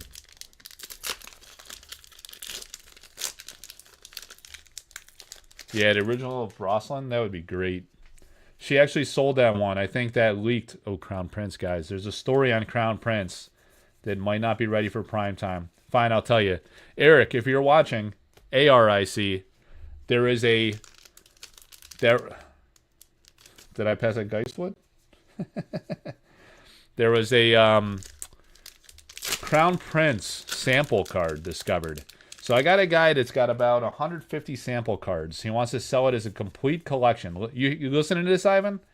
If you are serious about being a baller, if you want to hang with the true Indiana Jones of sorcery collecting, Mike Servati, and not just be another Slim Shady just imitating, you could buy about 150 sample cards. Some unique one-of-ones. He's got a predestination. I thought there were only 2 in the world. There's 3. There's 3 now that I know of. And this guy, he's willing to sell his full collection. He does not want to sell a subset. He never considered selling his full collection. But I pulled a Grail for him recently, and it got him thinking when someone else asked for it. He's like, you know, maybe I would let it go, and I'll start buying some paintings and artist proofs and things. So If someone is very, very serious about sample cards and wants a massive collect, he was going for a full Dream Quest, sick. He was going for a full playset of sample cards, and he made some serious headway. So it's a massive, sick collection. Many uniques, elites, exceptionals, ordinaries, several copies of some of those as he was going for a playset. He's at like this would be like in the 80,000s for the full set. 150 sample cards. But he priced it pretty fairly too. He's got ordinaries at like $200 a pop to estimate it. Very reasonable pricing. But it's a lot of cards, so it adds up, you know. Samples are insane. So I don't know. I don't know if anyone's like playing at that level, but if someone wants to be the boss, probably like 80 grand or so would get you there. I sold a Alpha Foil complete set for what, like 60 something at one point? I can't remember, honestly, guys. It was over a year ago. I can't remember. So there's some major players out there. Actually, maybe I'll hit up some of these guys overseas. Some of these guys overseas are not effing around. They want the grails of the grails. Ooh, nice elite. Nice elite, Akbro. They are not effing around. They want the top high-end stuff. To me, the top high-end stuff is paintings, artist proofs, original art, basically, generally. If you're going to go in card, if you're going to go to cards, like printed cards, then you got to go uncut sheets. And if you're going foil uncut sheets, you are a man among boys. So, yeah, it's a massive collection, guys. If anyone's interested, let me know. I know a few hardcore sample card collectors that are trying to like fill out like sets, like as many of them as they can get. So I don't know if they want to buy a whole another collection and have a lot of duplicates. It's pretty hardcore to go for a playset. Not many people are that bold and wild. The guy's been at it for years collecting this playset. All right, Akbro. So you got the Dream Quest and non-foil. The top foil, you got a couple elites, actually. The Phoenix, the Airship, the Unravel, Sacred. Oh, and you hit a mix, too. I forgot about that. That is not bad, my friend. Let me put the Dream Quest on top. The Dream Quest is a monster. People love Dream Quest. It's not bad. What did you get? 20? 20 packs? 1, 2, 3, 4, 5. Oh, no. 1, 2, 3, 4 foils, a mix, and a Dream Quest. And I didn't look too closely at the other non-foils. But it's decent. It's not massive. But it's decent. We are due for some monster hits. We got so many freaking packs left, guys. An absolute absurd amount of packs next to me. Alright, that's Akbro. Akbro's in the books. Thanks for jumping in today, Akbro, to help us get that last box sold.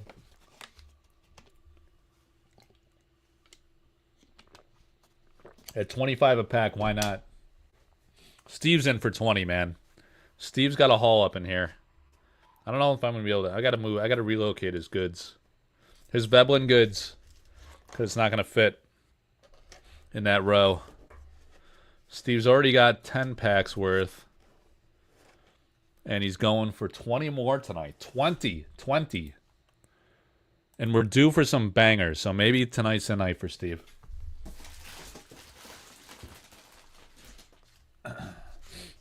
TV. I pulled the Atlas Thorn there. Infiltrate. Alright.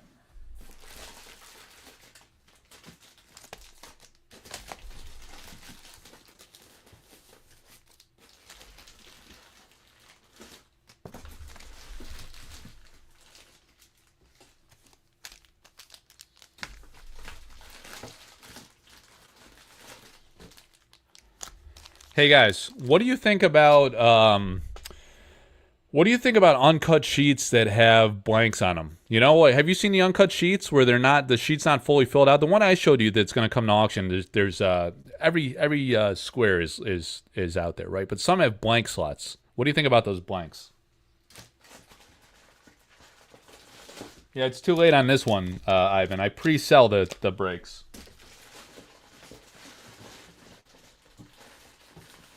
But I'm going to open up another case tomorrow. So check in my Discord tomorrow.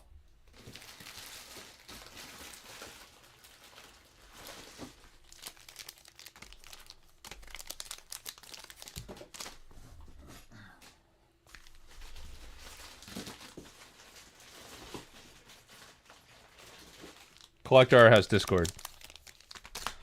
Yeah, the blanks, like, so I was talking to, like, a guy, and he was like, dude, Mike, those foil blanks, there's no foil blanks in, it's the only way to get the blanks in foil, right? They don't exist as foils. They're on the sheet, so it's pretty interesting. It's kind of like a unique beast. 1, 2, 3, 4, 5, 6, 7, 8, 9, 10. Not that you, like, cut a sheet. That's fucking stupid.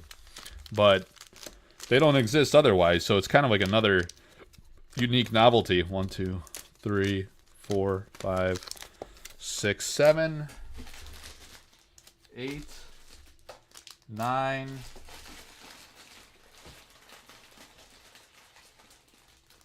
10.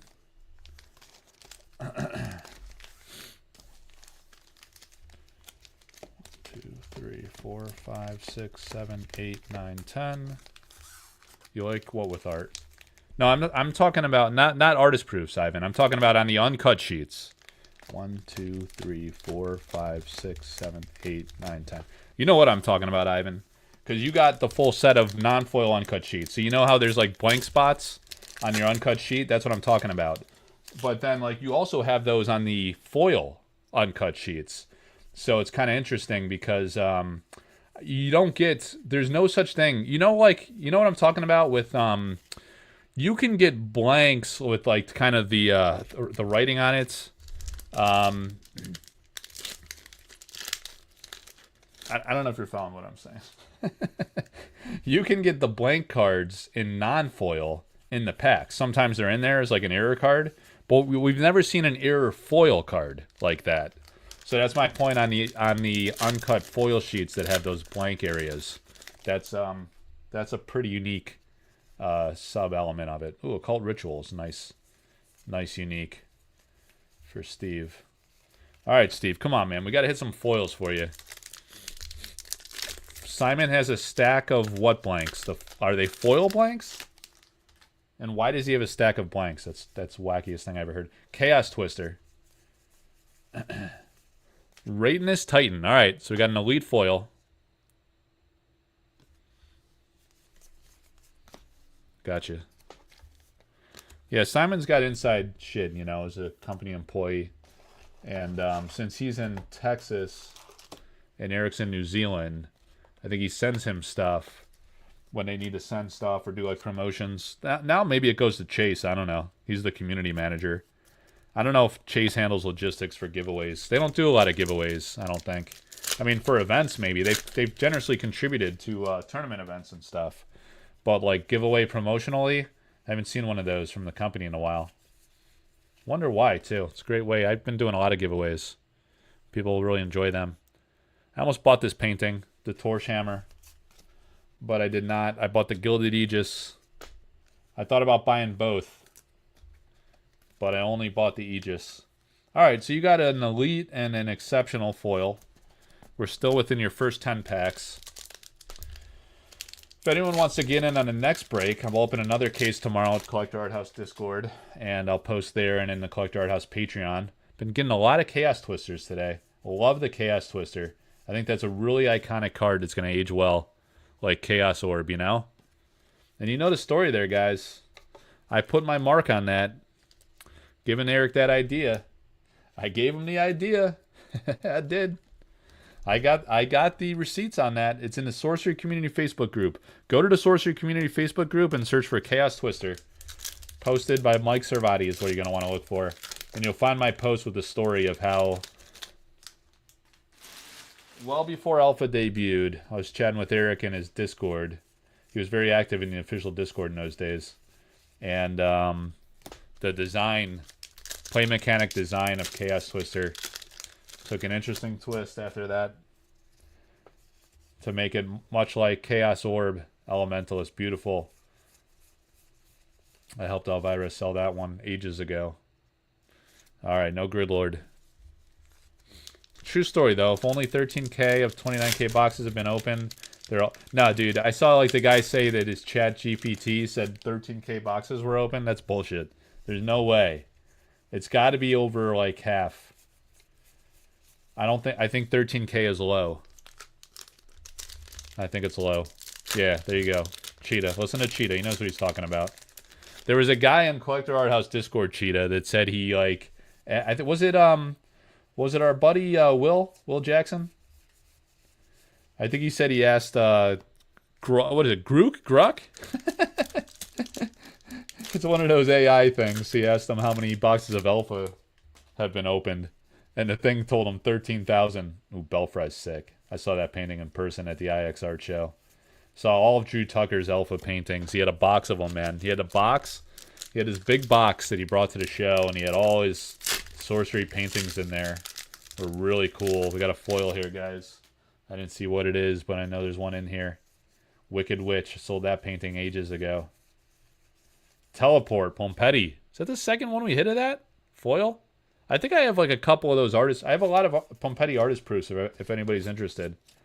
Vincent Pompetti and Elvira Palakowska. You can buy direct from me.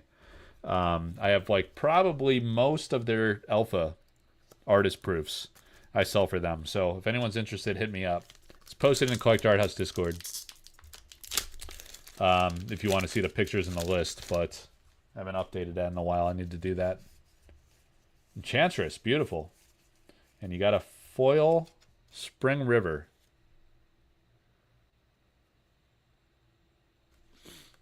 By Matt Thames. How many cases is Rudy sitting on? I don't know about that, guys. I don't think he's sitting on a bunch of cases. I don't think he gives a shit about sorcery. I think it's all business for him. And he's not collecting it like he did with Flesh and Blood. I think he learned his lesson from Flesh and Blood. Although he could always sling it to patrons. But I don't think he's speculating on all these like indies that he partners with. I really don't think he's hoarding sorcery. Maybe as part of his like partnership deal, he got a bunch of... I don't know. I don't know if he got like a bunch of Alpha as part of his deal, because they did it through Kickstarter. Usually, you don't make side deals outside of Kickstarter, and I'm not sure Eric really messed around with that. Yeah, no, he doesn't spec hard on new games. I think he's like this. This is what happens, guys, with established investors. Rudy's like more of an investor type, right? Most are not going to speculate on high risk things. It's like when a company IPOs, or it's kind of like when another exceptional, nice. When a company is in the early stages where even if their revenue is booming, but they're not yet profitable, they don't have the earnings, and they have a screaming high valuation just based on revenue and future potential. A lot of experienced investors will not speculate on that. They'll wait for the earnings to happen before they do that, because then the company is more established and proven, and the risk reward profile is a lot different. An example I'll give you is I was many years ago, I was following Facebook in the early days. Mother Nature, beautiful. And Facebook stock, right? It was like a $15 stock, guys. You know, it was low. It was like in the teens, maybe 20, something like that. And they weren't profitable yet. It was early on. The revenues were high. It was like kind of a hype stock. And then all of a sudden, they had this monster earnings report, and they were profitable for the first time. There's like a big growth and profit, actual profit, not just revenues. And the stock jumped like $20 that day, like a massive percentage. And it was at like $34 a share after that, right? I think it jumped like $20 from like 14 to 34. I bought 1,000 shares that day. $34,000 investment, 1,000 shares of Facebook. And I was like, you know what? I'm going to speculate. Like, their earnings profitable. This is the turning point. I'm just going to see. Ooh, Rift Valley again. I'm going to see what happens, and then I'll just, like, swing trade it. I'll flip it. Probably after, like, blowout earnings like that, it'll be hot for a week. I'll just flip it, and, I'll make whatever. 5-10 grand or something probably, right? On the momentum. And it just kept going up, so I held it, and I was patient. And all of a sudden, I had a cushion, so I wasn't in a hurry to sell. And I just let it ride for like 2 years. 2-3 years. Until Zuck was like running into all this shit and just pissing people off. I ended up selling it. But I made a killing on that freaking stock. But that's my point. Like it's analogous to the way I think people like Rudy deal with indie TCGs. They're not just gonna they don't need to speculate, right? They don't need to put money at risk. Maybe a small percentage, but they're already dealing high end and minting money in other established games. They don't need to take the risk. All right, not bad. In 20 packs, 1, 2, 3, 4, 5, 6, 7 foils. 7 and 20 is pretty good. All right. Where did we put Steve? So last time, Steve. How'd you do last time, Steve? You had a bunch of... Oh, you hit the Doomsday, the Mixed Terra, Gnome Hollows, and the Boss Troll of all trolls.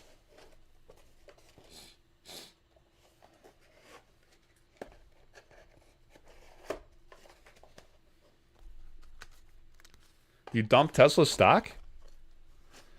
A week and a half ago? I am very heavily invested in Tesla. I believe in it. I know Elon's a pain in the ass. I know everyone's worried. He's always running his mouth and pissing people off, and they're not going to buy the cars because they hate Elon. But I like what they're doing over there with the company, and I believe in it for the long term. I think the robotics thing is very interesting, has high potential. The self-driving cars, I think, is going to be important. Safety is always a huge thing in cars, you know? So, remember like when like Volvo and shit like that used to carry a premium because it was always rated like the safest car, even though it wasn't the sexiest? People really value safety. Brandon for 6. Brandon wanted 6 sealed packs because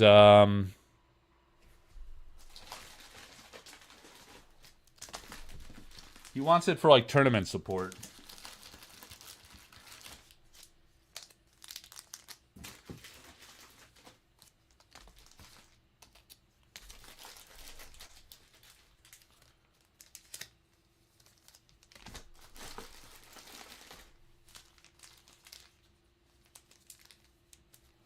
Try to get him some nice looking packs.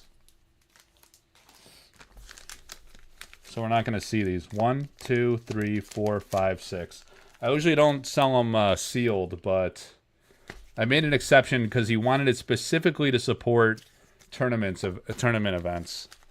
And I'm supporting a lot of the tournament events these days. I think that's an important thing to do for influencers. YouTube guys.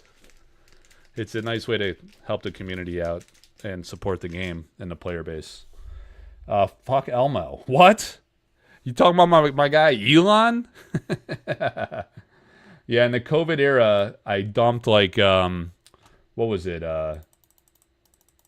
My Roth IRA. I went all in on Tesla, so I got a very low cost basis, and I'm just letting it ride. I don't give a shit, man. There's always this drama with Tesla. It's up $200. It's down $200. You just gotta ride the roller coaster in the long term. You know, it's not a stock that's trying to game it quarter to quarter. Obviously, Elon doesn't give a shit about that, and he does wild shit that's not in the best interest of the quarterly results of the company. So if you want to be in, you got to take it for a ride. That's just what it is. But dude, they got massive manufacturing advantages, which I think are very significant. And they're very well positioned in that industry. And in the other markets they're going after. So, whatever. You got some drama?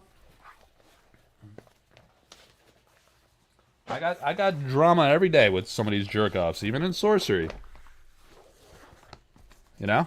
I ain't scared of no drama. I ain't scared of no drama. Here we go, guys. The Key Theorem Mechanism. So one of the playmats is for sale right now. Collector Arthouse Patreon. Not just for Patreon supporters, but if you don't sign up and you buy them, it's kind of dumb, you know? Because you sign up and it pays for itself because you're going to get a discount.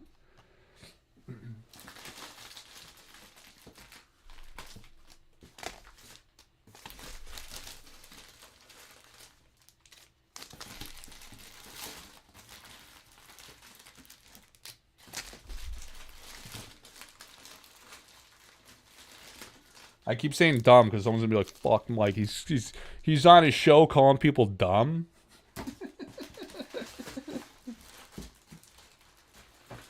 What did I tell you about that guy? He said the D word. I heard it. I heard him say it.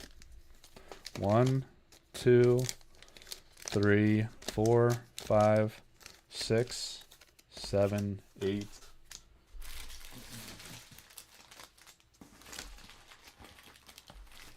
9, 10.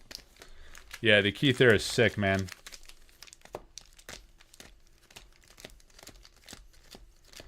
So what's happening is we have a pre-order window. I ran it for about 2 weeks. It's going to run for 1 more week and end on Sunday, March 16th. Sunday, March 16th. So a week from tomorrow. It's almost Sunday already. A week from tomorrow is when the pre-order sale ends. And then I'm gonna place the order with my 2 printing vendors. I'm using 2 different vendors. And once I put the order in, it's, you know, there's a timeline to get them printed and then to get them shipped. So it's probably going to take several weeks after that. You're looking at a few months process here, most likely, until I could get those fulfilled.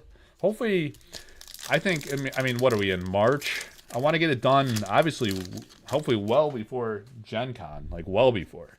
Because it'd be cool if people brought these playmats to a major event like that. But even the summer events and stuff like that, this is Monaco right now for 10. You know, I'll do it as fast as I can. It's really up to the company. It's really up to the print shop how long it takes. We'll have to see.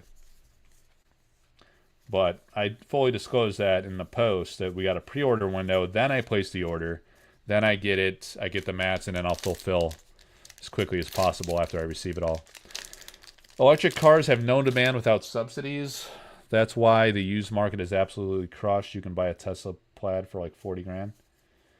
It's early days of electric cars, man. I think all of that's a bunch of noise, and it doesn't really matter, honestly. It's a long-term play. I wouldn't F around with Tesla if you're trying to, like, swing trade it, flip it and stuff. But I think... Ooh, Mixator.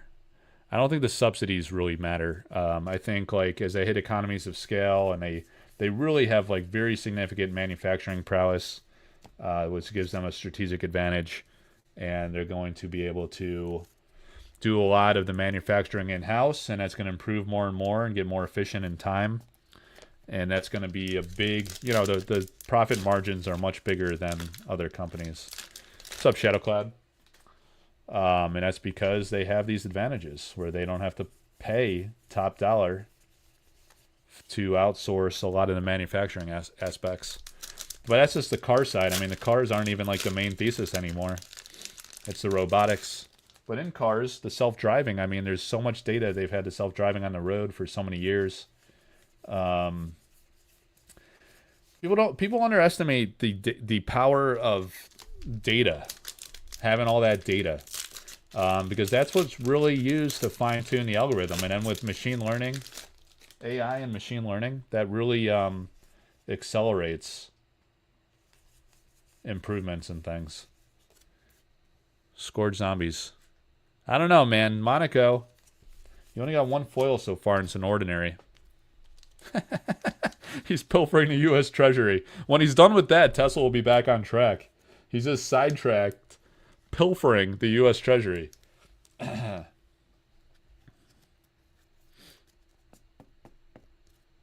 They're building the entire data centers to process the data from their fleet of cars. It's a massive strategic advantage. People have no idea. You know, people in this world, Rift Valley again, they come from all walks of life, different levels of intelligence. Bunch of dummies out there who think who pay more than they need to. But that's not my point. The point is, like, people are smart in certain areas and not smart in other areas, right? So sometimes people don't understand the thesis and the advantages. They underestimate it because they just can't relate to it. That's not where they are in their professional career, so they don't have any expertise in that. And that's why the stock market's interesting. People are smarter, more knowledgeable, in certain areas, and they kind of get a beat on where trends are heading. Laxon for 31. And he had 20, was it last week? 20 last week. Still got a bunch of people on the wheel. Is this right? 1, 2, 3, 4, 5. 1, 2, 3, 4, 5, and then Laxon's going to come off. 31 packs. Good talk. We're having a good talk about everything besides sorcery.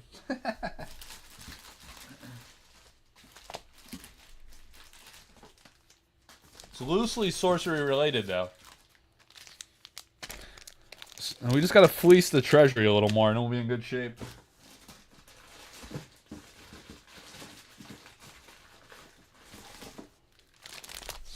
Gotta find a few guys drooling on their keyboard. Open the door with their head.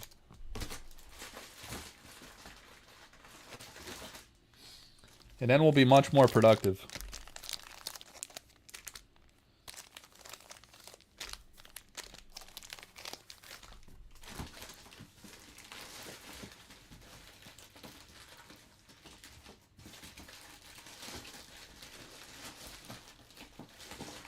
I mean, Saturday Night Live's getting better, right?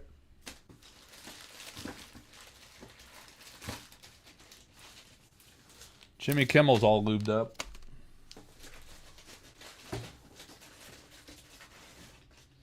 I don't even watch TV anymore. I just watch YouTube.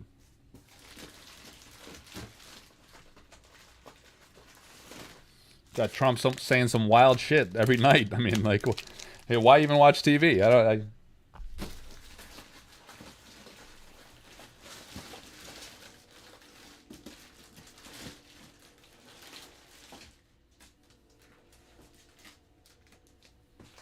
You like drama? You like comedy? Scratches all interests.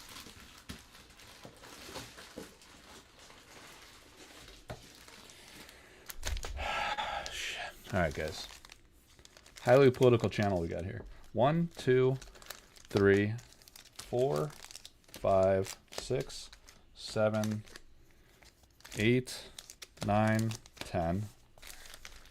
1, 2, 3, 4, 5, 6, 7, 8, 9, 10. 1, 2, 3, 4, 5, 6,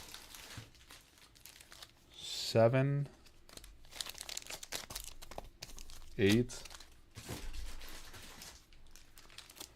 9, 10, 11. Why 31 though, Mike? Because he added 11 today. He was at 20. And we needed 11 to buy the rest of the 5th box, so he bought it out.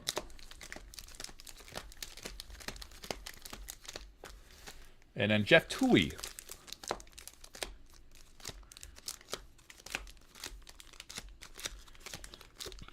He said, hey, Mike. He said, that's 6-1. We want to do a full case. I'll, whatever people don't buy, I'll buy it all. But then other people bought it all. And he actually had to buy none of it. How's this lighting here? Let's try one of these. All right. Alpha, the cheapest product you'll see featured on this channel. That's fucking hilarious. And so true, man. The Alpha is like the cheapest thing you're ever going to see on this channel. I'm new to Sorcery. What pack's reopening? What's up, Donald? D-Nox. Oh, Mix Ear. Nice. Yeah, Donald, man. You got to go. Please just take a moment here. Hit the like button because it's so fucking hard to grow. It's so hard to grow the channel when you're not doing recorded content. If you're doing only live content, and lately, like, breaks, like, I'm not doing, like, utility stuff, like, learn to play, like, hey, this is what Simon said on Discord yesterday, or, like, I don't know, report the news type shit. Ooh, Donnybrook Inn, that's sick. So people aren't, like, watching the same videos and sharing it all over the place. They watch it one time, they move on to the next thing. It's a hard way to grow. So like the channel, Donald, and then what you should do is go into the comments and look for my Linktree link, Collector Arthouse Linktree, And then join every community that's on there. Every single one of them. All the Facebook groups, the Discord. And then you're going to learn everything there is to know about sorcery. And you go to www.collectorarthouse.com. And you're going to find a wealth of information about literally everything there is about sorcery. Yeah, that's true, Henry. It's an absolute war zone out there with the politics. Everyone's pissed off. We're here to have fun and do mindless... Oh, damn. Mirror Realm. Mirror Realm, man. Just do mindless stuff on live YouTube. Oh, the Kite Archer is sick. Guess who owns that one, guys? Not me. Simon owns that one. He's got a lot of paintings, that Simon. I don't know why he needs so many. Seems excessive. I'm gonna sleeve up this. You should probably just leave him to me. I'll take good care of him. No one needs that many paintings. All right, we're going to. Oh, sleeves. We're gonna need a new brick. A new brick of sleeves. Superior quality, in fact. Superior quality. Just like the shipping, the care for shipping that Collector Arthouse does. As reported earlier by Festos. That Mirror Realm is the best unique of this break so far. Well, Mirror Realm is a great card. You absolute doomer. Then I hit Dream Quest? What about Dream Quest? Yeah, it's been a tough one. It's been hit or miss in this case. This was the case I didn't know existed. I just found it. Just found it laying around. We got a long way to go, though, guys. We got 50, 40... Probably got 3 boxes, 2-3 boxes worth at least left to go. Riptide. We haven't hit any, like, super monster foils yet, either. We've hit a lot of mixes tonight. Which is interesting. So what's paired with the mixes? Any theories on that? Almost only airfoils, is that right? Been paying attention to the element? Ed Guy Fanboy? Interesting. Interesting name there. Ed Bear Jr. Fanboy? Ed Bear Jr., man. Great artist. Death Speaker. Been pulling a lot of those. Could this get any blurrier? I guess I gotta hold it higher for the camera to zoom. Yeah, Festos loves a mirror. It's a good one. Several foils duplicated, yeah. It's interesting.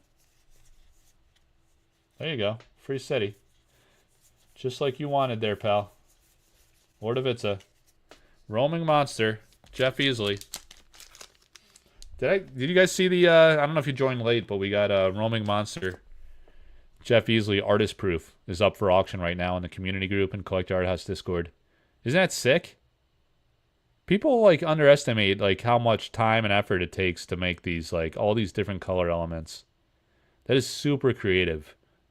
And the white here, the guy's, like, unbelievable. Painted this. I mean, coloring or something with colored pencils, that's one thing. But to paint something like this is so absurd, man. It's just so unreal.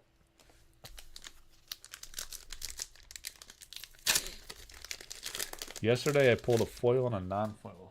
The same card. Yeah, that happens a lot, actually. Oh, Elementalist. Boss Troll. Had a lot of boss trolls today. The guy's name is Laxon. I accidentally... It auto-corrected the Larson on the label. Ooh. River of Flame. That is hot. Remember when I pulled the River of Flame sample card? That was legit, guys. Can't say it wasn't. Had a lot of sick... Ooh, Highland Princess. That's a banger. How about that one? We're hitting some really good uniques now. Non-foil uniques. What are you opening there, Festos? Arthurian Legends or Alpha or Beta? Sky Baron, I got a few of those.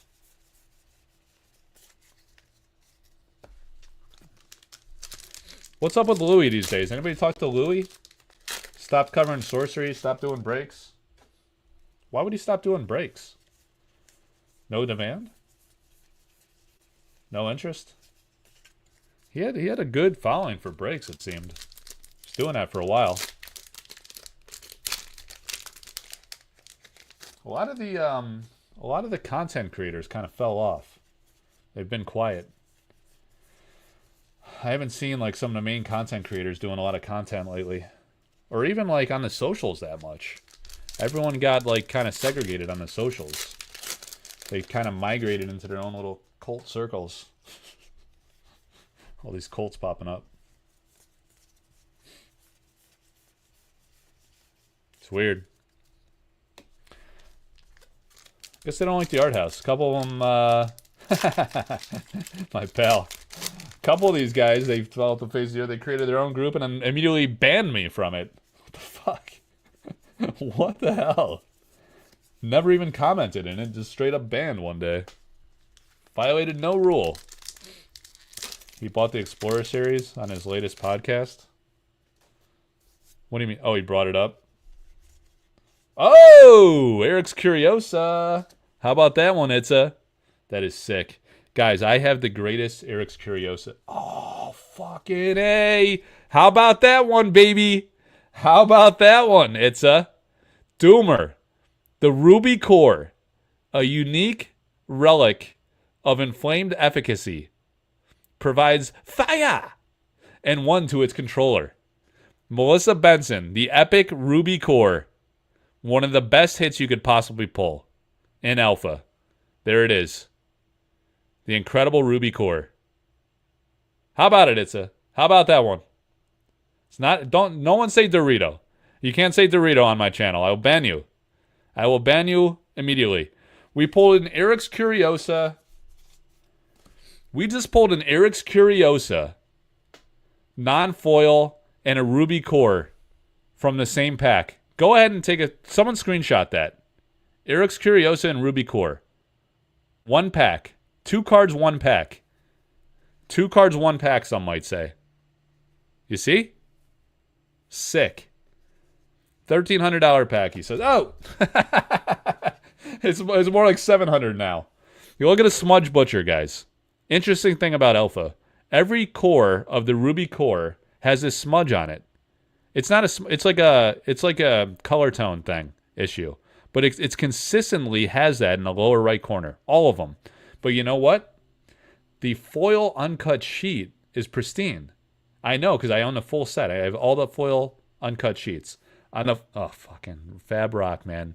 Only because you're from Rochester, I will tolerate that. Any other guy, I'd open the door with their head right away. I would pause the show, and then I'd cancel your ass.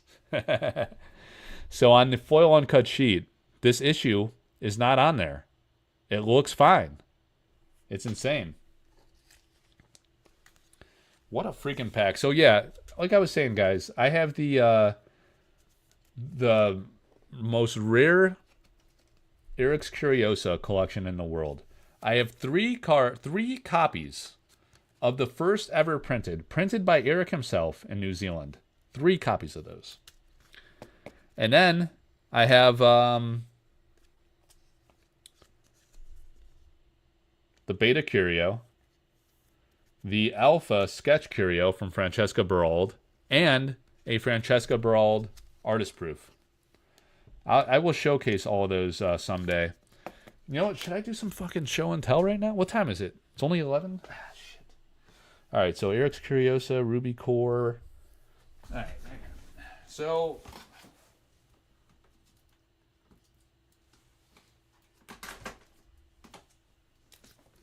all right, guys. So the gems, right? These are the gems. They're sample cards.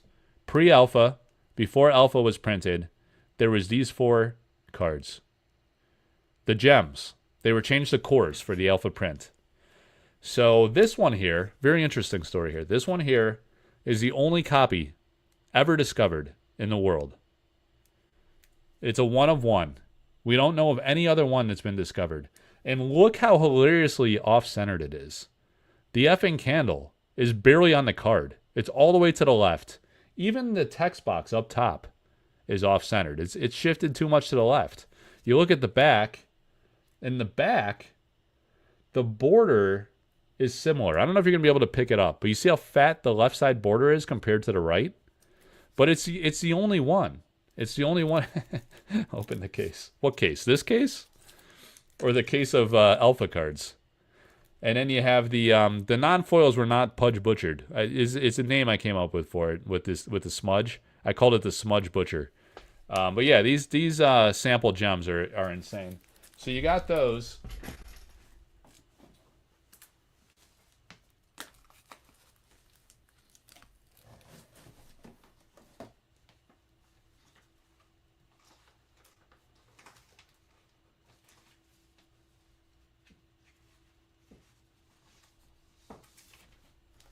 This is what I wanted to show you guys. Remember? So Gamma, right? Like Simon and Chase just went to Gamma. They have this publication from Gamma around the table. And a few years back, when I was still in the good graces of the company, I don't know. Some of the employees don't like the art house. I don't know. I don't know. I like these guys, but they don't like the art house. I don't know why.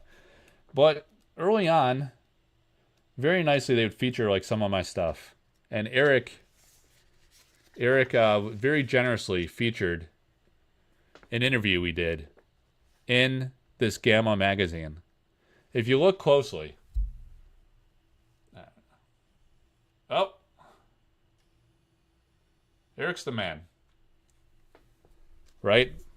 So right here you have this interview with Arthouse Mike, Arthouse Mike.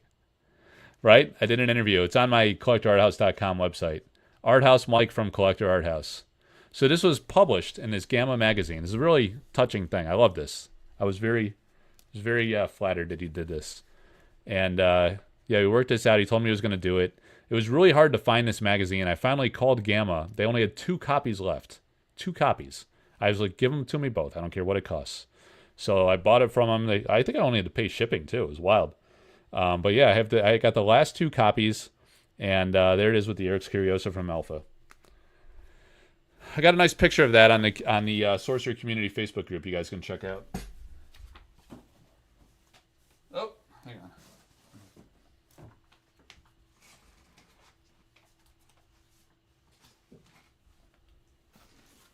on. I'll showcase that again sometime with. I only do it for the show and tells. Who is this? Laxon? Oh shit, Shrink. Oh, and then he hits a mix. He hits a core and then a mix. I'll do this again. I'll showcase the. I'm getting hungry. I think I gotta eat something. I'll showcase my Eric's Curiosa collection. One of these days again. Not in a 3-hour stream now.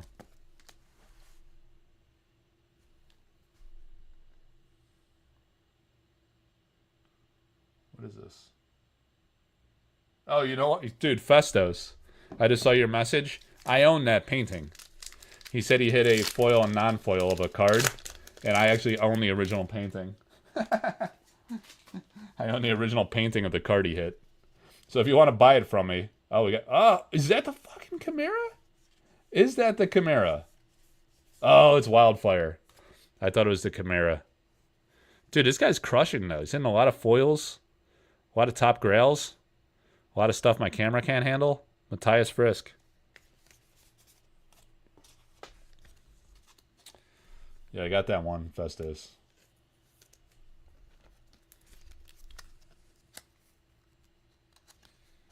Yeah, I read $1,300 pack and then I dropped the card. What a pack though, man. Hits a freaking core. Only 248 of those in the world. And we hit it on Collector Arthouse YouTube, baby. Oh, Devil's Egg. Real nice. You should call it a roller line egg, the way that one was looking. Roller line egg. Ah, fuck. Packs are stabbing my skin, man. Cut. I'm cut. Got another foil here. Rickety. Colicky Dragonettes has Silly Draco Silly Draco loves this one. But he quit the game, man. He's Kevmo's buddy, and he quit the game. You know, Jeff Easley did not get the artist proof for this card. For some reason, there were several of his artist proofs that that Easley did not get. And I don't know why. The company didn't send them to him. Or they said they did, and he didn't get them. I don't know. Somehow he didn't get them. How much to clear out your entire Brawled collection? Collection of what? I don't have a lot of regular cards, man. I got a lot of paintings. Got a lot of sketches. Got some artist proofs. I got uncut sheets. Foil, non-foil. I have unicorn sample cards. And early development cards, spellcraft cards. But I don't have a lot of regular cards. Got a lot of playmats. I was so sad about that. I got him the sample to complete his set, and then he quit. Oh, yeah, that's a shame, dude. Yeah, he was a nice guy. He's funny too. I liked his wit, his quick wit. I like comedy guys, light, dark, all colors of comedy. Some people think I'm a jerk. They think I'm a jerk off because I joke around a lot. They don't understand the humor. Like my wife, for example. She's like, "Why do you say all this shit?"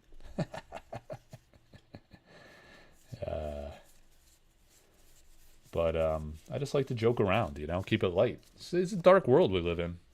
A lot of scumbags. A lot of shitty people doing shitty things. Slandering people. Dividing. Being divisive. Any and all Brawled that you want to move, you want it? Okay. He wants any Brawled thing that I own. Oh, Berserker. That's a sick card. Or painting. It's pretty cool. I think Rumpel was looking to sell that one, wasn't he? He bought a shitload of Alan Pollock paintings, and then he wanted to sell them all. It's kind of weird. I don't know why. What do you have? That, an Earthquake? The Kythera Mechanism. Good, dude, guys, as soon as I went to the Kythera Mechanism playmat, it's sick. The magic started happening. The Kythera. The Kythera is right down here, baby. Original painting. I got the sketch, too, for good measure. Love it. Love that painting. All right, Albatross. Not bad. It's another exceptional. Why not? Focus, baby. Boop, boop, boop, boop. Oh, I didn't even look at the cards there, guys. I was like, what else could happen after that? Gonna get another pack of sleeves here.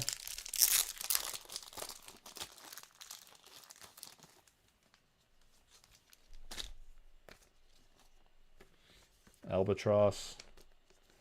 This Laxon guy. He's doing alright. He's doing alright. I told you he was at 20 packs. And then he said, Mike, give me, he's like, you need 11 more to sell out the pack? The box? I'll take them. So he took 11 more. And now he's crushing. This was a slow start on this case. We were hitting some weak stuff early on. But now it's really heating up for sure. All right, Laxon's here. All right, nothing. 3 more packs for Laxon.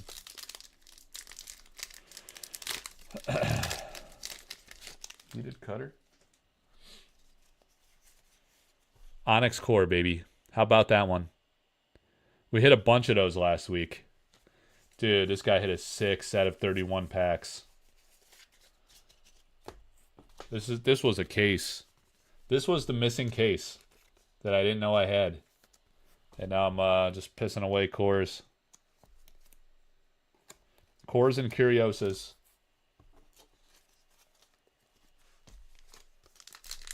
Yeah, Festos, did you hear my comment about that painting? The axe.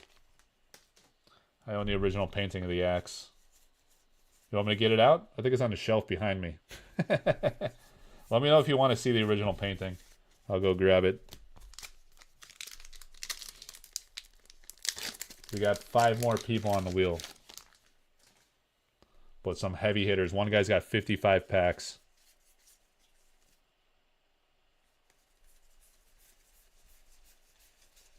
All right. You want to see it? All right. Look at this look at his freaking haul in 31 packs. He hits a mix, air, an onyx core, all of these foils, all of these foils. Oh, well, you get another mix. I didn't even know about the mixes. An Eric's Curiosa, a ruby core, and a freaking mirror realm. Dude, what's up with this guy? Could you be a luckier bastard? Look at this. Just look at it. Someone screenshot this in a minute. Hang on. Let me get a good spread here. Nice little spread. Someone screenshot that. Come on, guys. Throw me a bone here. Someone screenshot that. Wait, let me smile or something. To screenshot it. Seriously. Let's get serious here. Smudge Butcher. All right, guys. What a freaking haul for Laxon. Let me see how he did last week too. He had 20 last week. Oh, he's got foils everywhere. Look at this. He had a Philo Stone last week. This guy, a Philo Stone. I didn't even remember that. Dude, this guy was. This guy's got some luck. Hang on. I'm gonna fill up this box. Then he's gonna need another box. So this is gonna be a interesting ship job for this guy. He's a European as well. So these are headed to Europe, baby. Laxon to Europe. All right, let me find.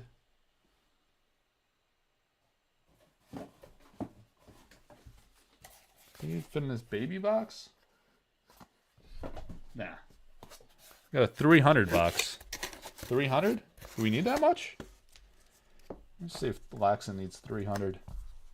I don't think he'll fit in a 200. I think he's going to need all of 300. Wow. What a baller, this guy. Thing is, can I fit all his foils in here? Let's see here. Hang on. I don't think I can. It's some foils. It's a little tight. It's a little tight there, pal. Oh, you know what? The 300 box. Yeah, 300 box doesn't quite stack up. We have to do that and then see if we can get them in here. I think this will work. Yeah. It's got some capacity in here.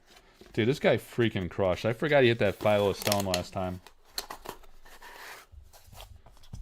Alright, so what we're going to do, let's put that in there for now. It's going to be for Laxon.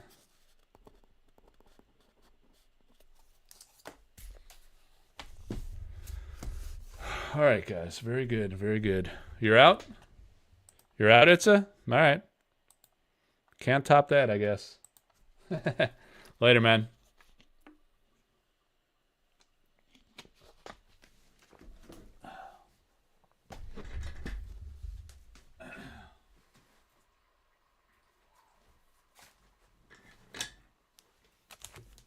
Jeff Tui.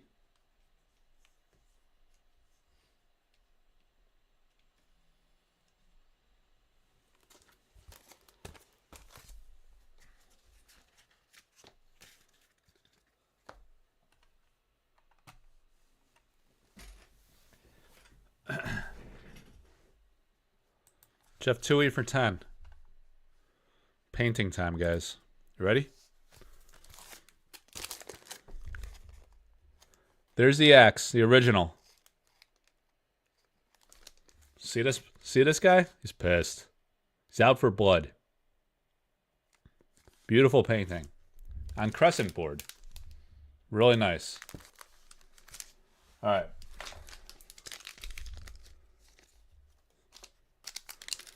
I'm gonna eat this bar. Let me throw this out.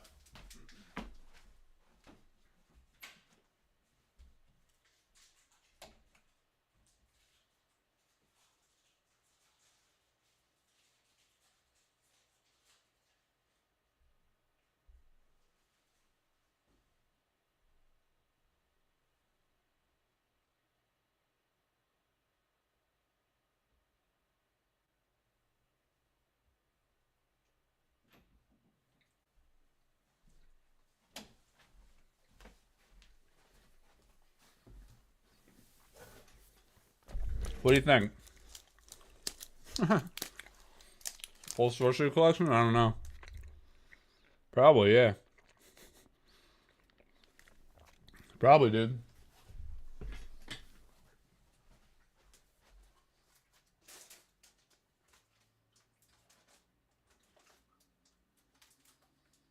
Because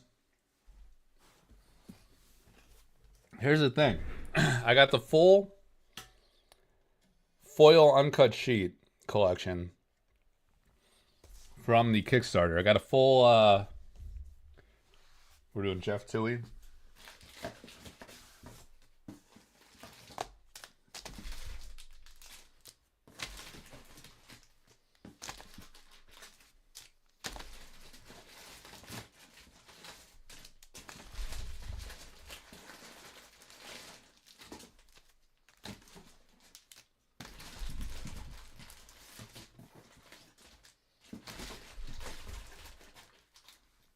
I got a full artist proof collection. Entire set.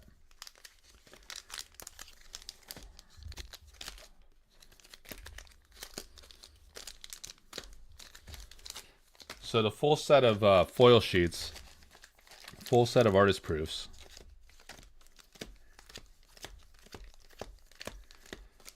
Maybe 15, probably like close to 20 paintings. Some good ones too. Some pretty hot sample cards.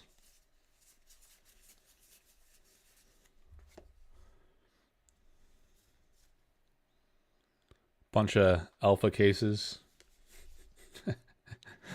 All kinds of crazy shit. So, we're riding high or we're riding the roller coaster into the grave, depending on its trajectory of sorcery. What do you guys think? You think sorcery is well positioned to scale up, to survive at a passionate niche level for the long term? I think that's a pretty safe bet. The question is the upside on growth, and can they appeal to more players? How do they do that? How do they grow the player base? Do they have a plan? Do they know what to do? Are they capable of doing it? Do they have the right personnel to do it? The experience? Man, how many cores are we going to hit tonight? Unbelievable. Jeff Toohey. The dedication to do it. The drive. The interest. Or do they want to keep it small? What does Eric want ultimately is what matters.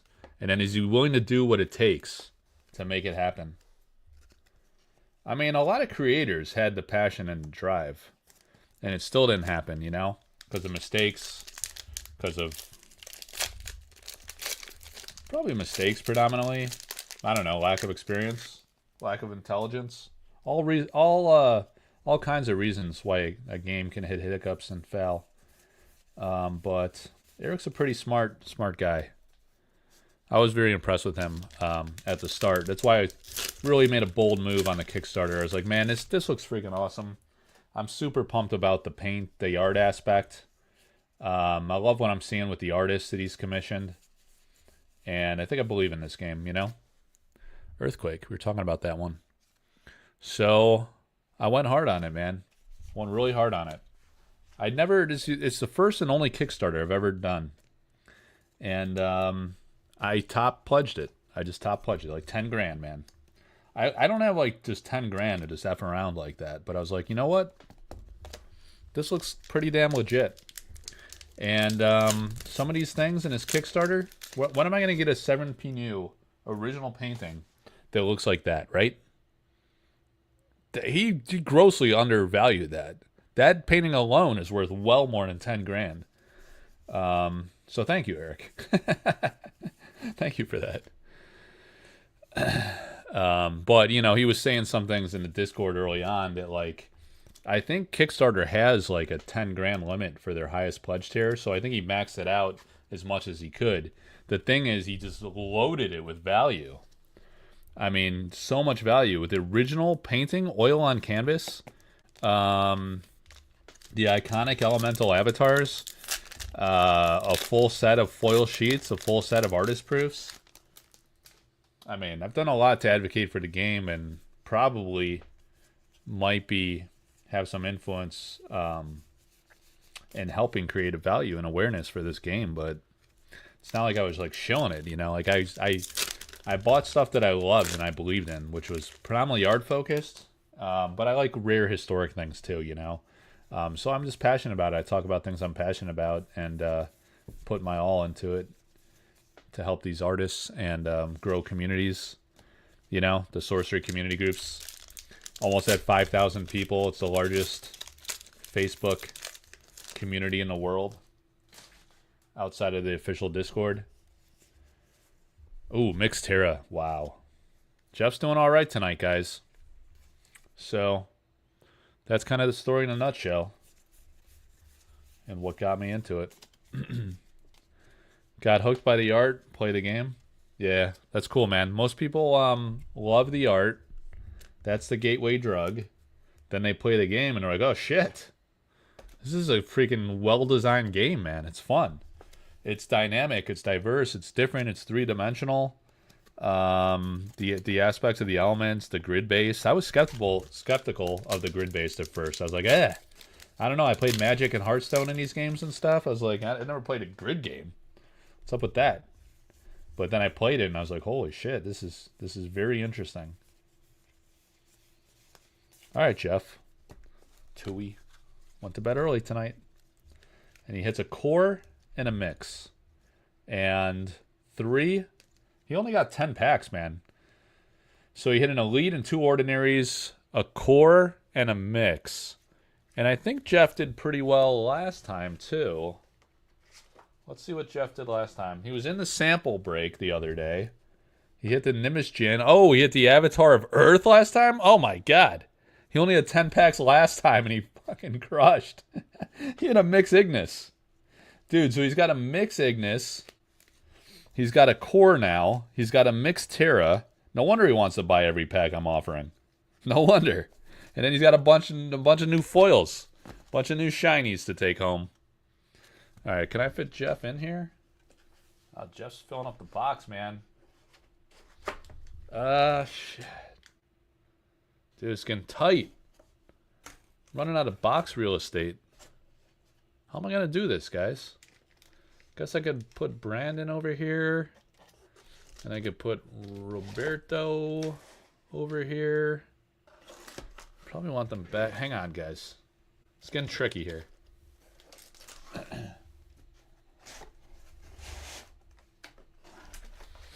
Alright, so Jeff Tui. We're making space for Jeff Tui. Cheetah is going to take up a full sleeve sooner or later. Oh, shit. Is that not going to cut it? Oh, man. We got problems here.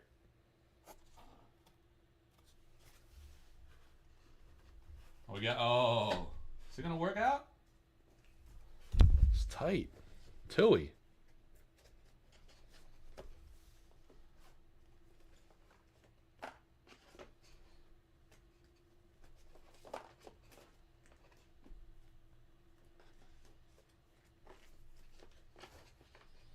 All right, I had to get creative. Oh, one sedge crab shook loose. I had to get creative with that. And a divider.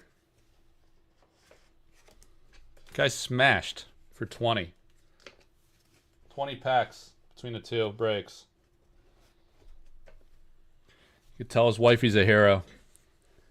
The whole Kickstarter is a steal by today's comps. Yeah, that's true. The quarters and cup cancellation has me a bit anxious. Yeah. Why does it have you anxious? What do you mean? You're worried about the fate of the game because of that, or what? What's the read-through on that? 55 packs for the Cheetah. Absolute savage. This guy's over a box in on this. I don't know how I'm going to fit 55 packs in this box, guys, to be honest. Oh. Yeah, what's the worry there? Yeah, why does it make you anxious, Henry? We all want to know.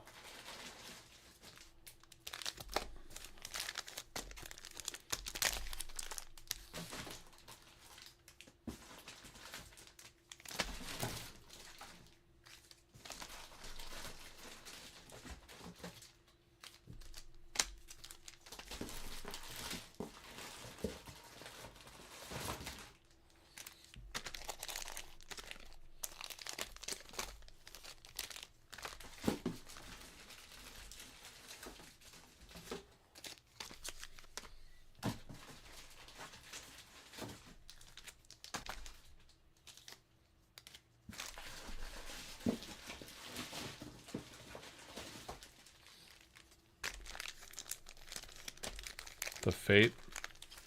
Not the Fate.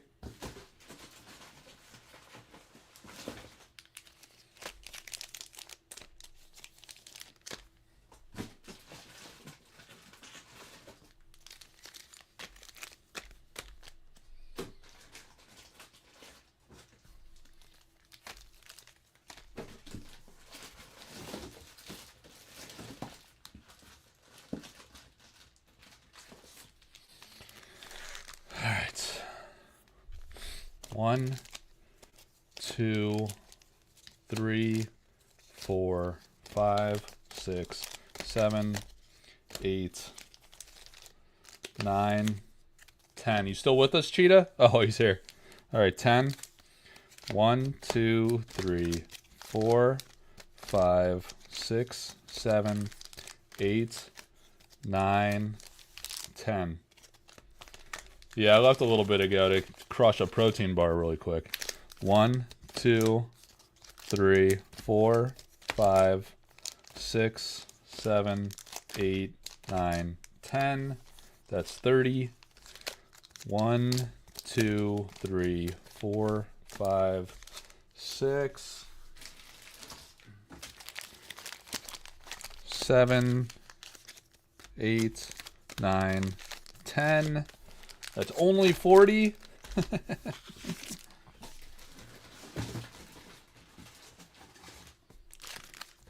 One, 2, 3, 4, 5, 6, 7, 8, 9, 10. And then we need 5 more for you, man.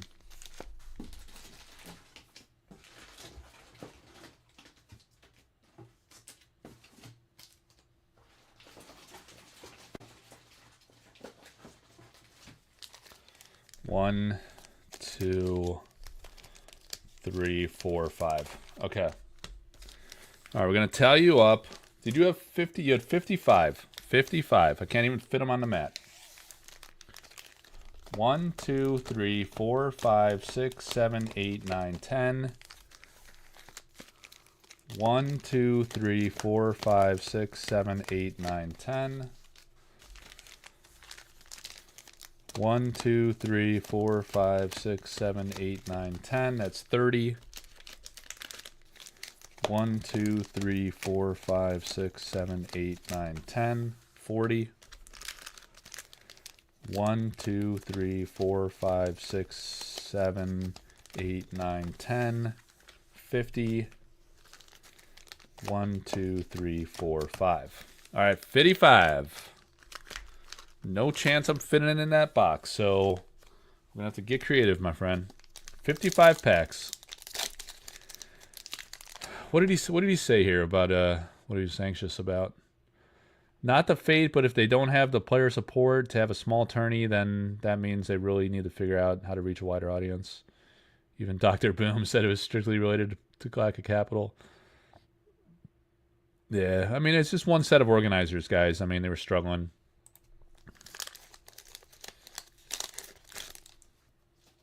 Yeah, it's a good point, Fabrock. It's early days, man. With the community's figuring it out, the company's figuring it out. It's not the end of the world. One tournament folding isn't that big of a deal. Although it's early days, you'd want to see them pull through, really. Because it was a really good time last year. We had a really good time. Some of those guys I'm not jiving with super well lately. They don't like the art house. But I really enjoyed their event. I was a vendor there. I don't know. Ron's kind of a maniac. Oh, Death Dealer. But I think he's a frazzled kind of guy. He was wild last year. Wild. But I got no beef with Ron. Some of the other guys. They don't like the art house. But, you know, I'll help anybody, man. You're cool with me, I'm cool with you. That's how I roll. You know? I'm nice to everybody. Especially at these events. I want to have a great time at these events, you know? And I do. Talk to everybody. We have Collector Arthouse after parties with patrons. I got off the plane at in Sorcery Con. Henry Cho picks me up at the airport. We go to the liquor store, load it up. Bought a bunch of booze. We got some Chick-fil-A, and we had an after party every night at Sorcery Con. A lot of the artists came by. Ed Bear Jr., Dustin Brossard, the altarist. I think Jeff Menges came by one night. Had dinner with Jeff another night. Great guy. Who else came around? Mikhail Nagy, Paul, Elvira Shakarova. They all hung out with us. We had Heidi came by with her husband. They're both awesome. Heidi Talifer. Sam McKinnon came by, hung out for hours. Last night, the last night we had to catch a flight. We both had a very early flight. So we went to the airport together. Had a great time, man. Sam's the man. Yeah, we had Sam McHale. Tony Sudlow came by. Dude, so many artists turned out now that I think about it. They all came by. They had Collector Arthouse after party. It was, a few dozen of us just hanging out, drinking, eating chicken. The Aussies were there. They're like, dude, what is this chicken? I think it was Chris Wilson that asked me what the chicken was. Eric's buddy from Grinding Gear Games. He's like, what's this chicken, man? I was like, that's Chick-fil-A. You don't got that down in the deep south? And he was like, no. And I was like, well, it's pretty serious business up here, man. Cho's the old Syra. Oh, shit. Cho is like the OG of Chick-fil-A. You want to see a foil avatar? I showed one a little bit ago because I hit it last week. Just hit me up. The fuck? Why do these guys that know me well DM me when I'm live? Do they not follow my content? What the fuck? I mean, I spam like relentlessly that I'm gonna be live over all the socials. And then they act like they don't know. I'm actually live, and then they act like they had no idea. They're like, oh, you going live tonight? That's what you were doing? Booze, Chow, Artist, Chick-fil-A. Yeah, you should come, man. Were you at Sorcery Con? I'm going to go to Sorcery Con, obviously, because I'm on the planning committee for that. And I want to bring a lot of artists out. I want a lot of the same artists. I want new artists. I want to meet as many as I can. Another Siege Ballista. Are you guys seeing any of these cards? This I'm not too happy with the way this autofocus is. Bush League. Yeah, next time, dude, definitely.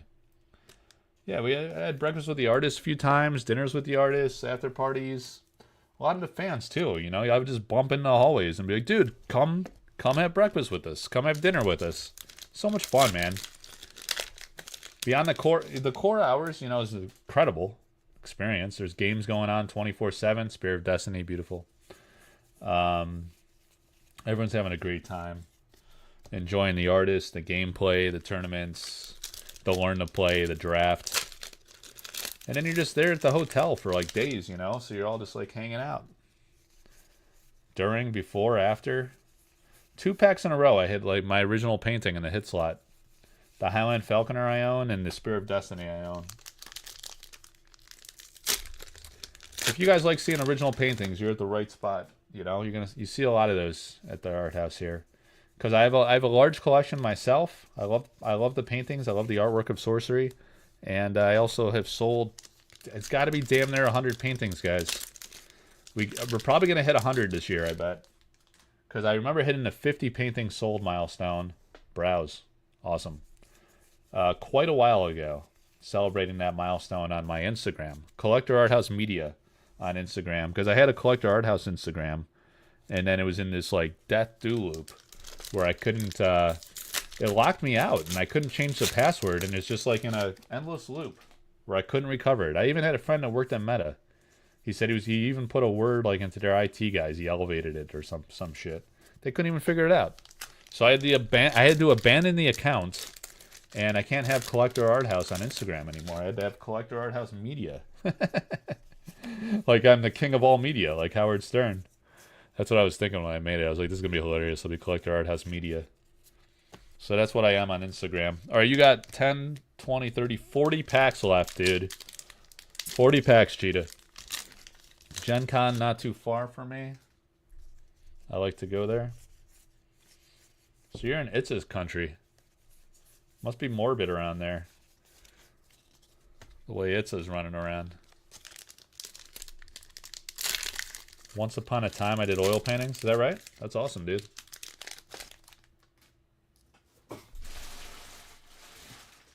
Oil on canvas. That's the best. Love that. Nightmare. You guys want to see a lot of original paintings? Go to Sorcery Community Facebook group. And look at the photo or media tab. It's absolutely insane. I have featured so many originals there. And just so much discussion on sorcery in general. Please like, I saw someone like the video on Facebook. Please like the video on YouTube. And make sure you subscribe to the channel. Really appreciate it. We're coming up on 3 hours, guys. The 2 to 3 hour mark, it's a bit of a grind, honestly. Gets tiring.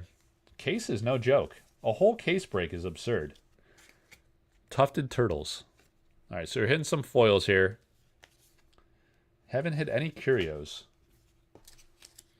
You're accruing quite a stack here of sleeved up cards, which means you've hit a lot of foils here. And you got an absurd amount of packs left to go still. All right, we've been floating around 30 to 40 people. It's about what we get on these breaks. I mean, we exclude, unfortunately, like all the Europeans are sleeping when we do these late night events. So this is a good turnout, considering that. And they'll go watch tomorrow if they got nothing better to do for 3 hours on a Sunday. Maybe see a Ruby Core foil pulled. Very rare occurrence with only 248 copies in the world. I don't know. I don't know if the camera's holding up. The auto zoom just can't handle it. Alright, Festo, send them. That sounds cool. God, is it zooming? There we go.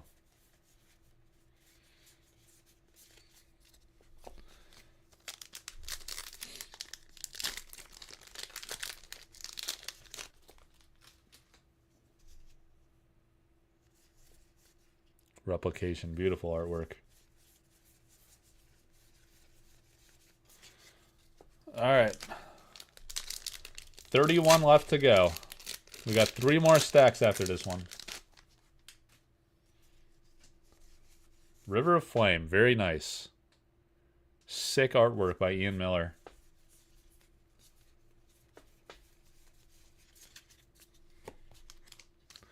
$30 to go now. I need a more comfortable chair. This ain't cutting it anymore. Squirming Mass. Alright, a little dry patch on foils after we hit a ton of foils for you. We still got plenty in the tank. And then after your 55, we still have 30 on the board. 3 more people, they got 10 apiece. Oop. No zoom, huh?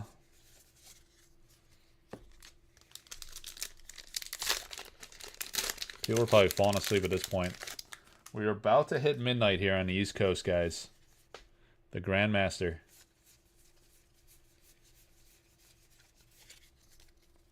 Figured I'd be going till like 12:30 or 1. Called it.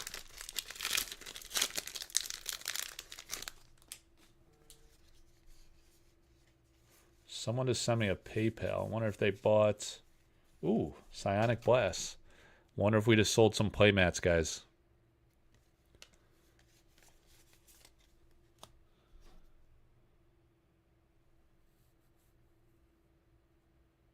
Huh. Cody. I don't know if you did the notes right though, man. In the notes, when you buy the playmats, I need you to say what you ordered. Same thing like in so in Patreon, you place your order, you claim it. Oh, is you, Cody? Did you say in the notes which playmats you bought? I'll have to go cross-reference it, worst case. Because I think you said it in Patreon. I think I saw that. I'm just trying to make it simple, so like when I go to PayPal, I can see exactly what you ordered and your shipping address. But I'll that's all right, man. I'll cross-correlate it. I'm going to do that anyway. I'm going to go through Patreon, and then I'm going to compare it to the payments and PayPal. And hopefully your address is in there. Worst case, I think you're in Patreon, right? So I can find it in there. You probably put it, Edge of the World. You probably put it in there when you signed up for Patreon. So I'll track it down. I'm just trying to make it simple and streamlined because there's a lot of orders coming in for these playmats. There's a lot of interest, which is awesome. It's great to help the channel. It's great to help Severin Pinu. Incredible artist in France. Nicest lady too, you know. We've been friends for years now. Years. It's hard to believe. It's hard to believe when you say that about sorcery. It's been around for years. And she's just the greatest. We've had a lot of great success together. Minor Explosion, man. I sold that painting for Matthias, and I regret it every day because I wanted to buy it myself. I should have just bought it, but my buddy Dave Sheedy up in Albany, New York, Fights 2 Games, bought that one. So good for him, man. That was a great one. This one kind of spoke to me. It reminded me of my friend who was a great artist. He passed away very young. He would have loved this one. And it's kind of like jives with his style. But, yeah, so I should have kept it for sentimental value. But I was young and dumb a couple years ago. If a painting speaks to you, man, you just got to jump on it, right? Because they don't come back, usually. It's very rare they get resold. Some do. Sometimes people rotate them. They want to get new paintings. Or they appreciate in value and they want to cash in. Or something comes up. You got to buy a new roof on the house. How about it, baby? You know it. Every case has a philo stone. Every Collector Arthouse case always has the stone. Every single time. Every single time, Cheetah. The philo stone in Alpha. There's going to be none left for anybody else. I pull them all. I pull them all every single week. Every single week. The philo stone, man. You know how hard it is to pull the stone? It's actually pretty damn hard. Because there's 67 uniques, man. There's so many different possibilities and combinations you could pull. Congrats on the Alpha Stone. Absolutely stunning. Beautiful. Alright, now I'm getting... Alright, thanks, Cody. The thing is with those comments is those comments are hard to find, too. Ed Guy called it hours ago. You still messaging me there, Cody? I'm never going to find these messages. You don't have to message me. Because I think, like, the way it works in Cave Trolls and Foil, the way it works in PayPal, they bury those messages. Pain in the ass. Maybe I'm just not using it right. I don't know. I'll figure it out. You want to buy a stone, you just get in on the breaks. Someone gets a stone literally every week. That is 6 Philosopher's Stones in 3 weeks' time. Across 3 cases, we got 6 stones. I'm going to start a new pile so we can just look at the stone the whole time. I got to hit at least 2 stones. Otherwise, there's going to be some reputational damage with all the trash talk I do. I cannot suffer this reputational damage. Very fragile. When I open for other people, my luck is slam dunk. I need a stone pile. When I open for myself, garbage. But the thing, I actually don't open a lot for myself because I go for the paintings. You don't have to open a painting. I don't have like a crazy card collection. I kind of do have a crazy card collection, but not of mainstream cards. Just like historic, insane, stupidly rare. Ooh, nice jihad. Stupidly rare antiques from the early development days and stuff like that. I'll have to like gather all that up and showcase that someday. I have a bunch of Alpha Curios too. I guess I forgot to mention that.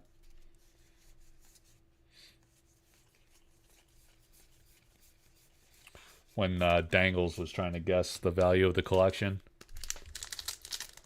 He said 200K. I don't know, man. Maybe 200K. It's changing all the time. Pathfinder, the only unique avatar. Do I have a Death Dealer Curio? No, I don't have Death Dealer and Brahm. I've sold both of those several times, or a few times at least. Consignment deals or other offers.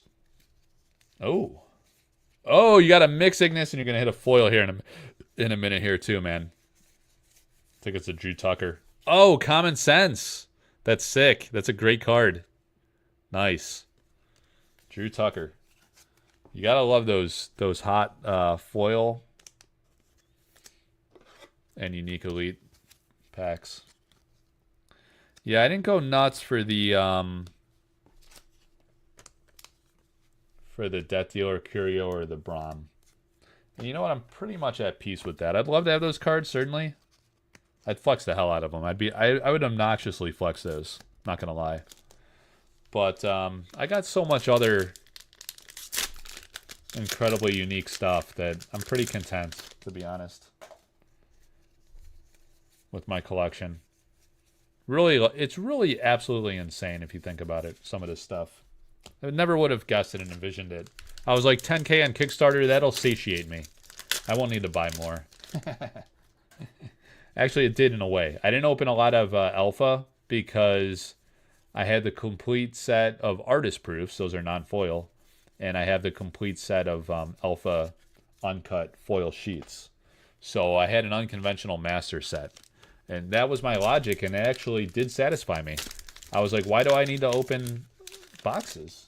I don't really need to, right? Because I already have everything. What could I possibly open that's going to satisfy me? Curios? It's possibly low odds. Look at that. Non-foil and foil. Unravel. We hit a bunch of unravels today. Because I've told that Severance story of your Sombre art book a few times. Yeah, but guys, this new Severance series that she's doing of artist proofs, you're going to love these guys. She sent me like sketches because she just started, right? She's going to sketch them all, and I think we're going to include the sketches in the auction offers. But they're just, oh my god, man. The concepts are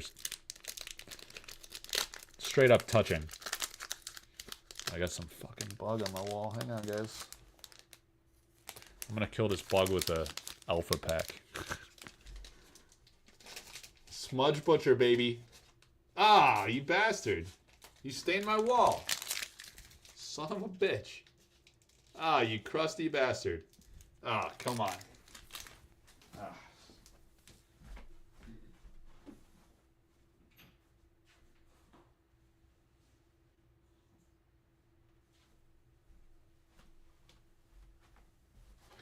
Gotta put paintings on that wall.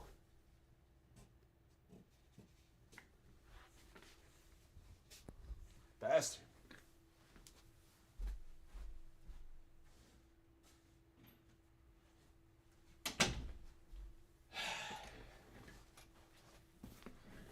You want to see a Death Dealer Curio pulled?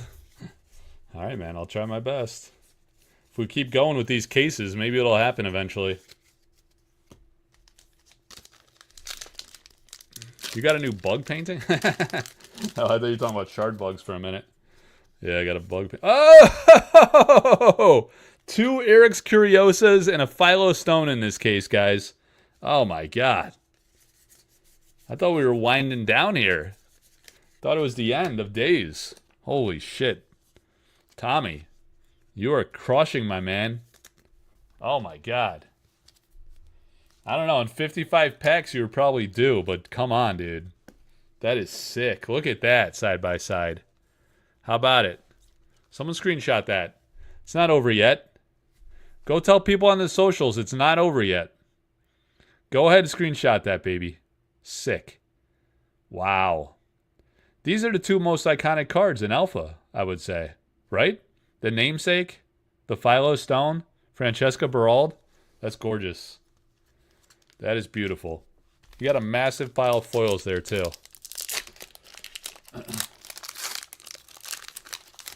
Eric's Curios is so iconic, that card.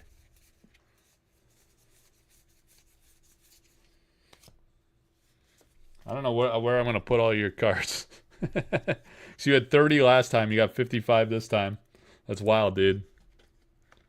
I see Philo cards, man. He does a lot of breaks. But he does like 1, 2, 3 packs. I'm like, wow. This guy must ship like constantly. That's a lot of work, all that shipping. Your piles are getting a little unruly.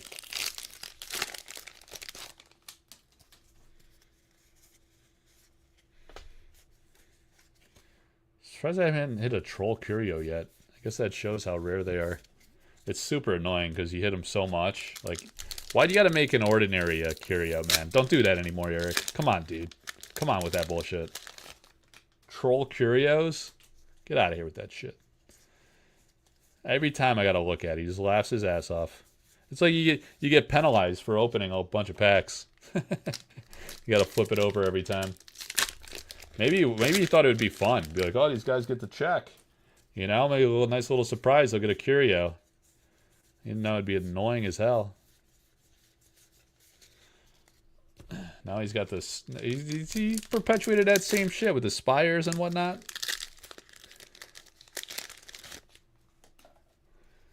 The same old shit. Oh, color out of space. Haven't seen one of those in a while. Beautiful. Oh, very nice. Marine Voyage. Beautiful artwork. I think I have one more embellished print from Marta Molina of the Pristine Paradise, if anyone's interested in that. I almost forgot about that. It's really beautifully done. She painted a flamingo on there in the paradise. It's sick. Marta's awesome. Sold a ton of her altars and artist proofs. Probably be more coming too. I know she's been working on more.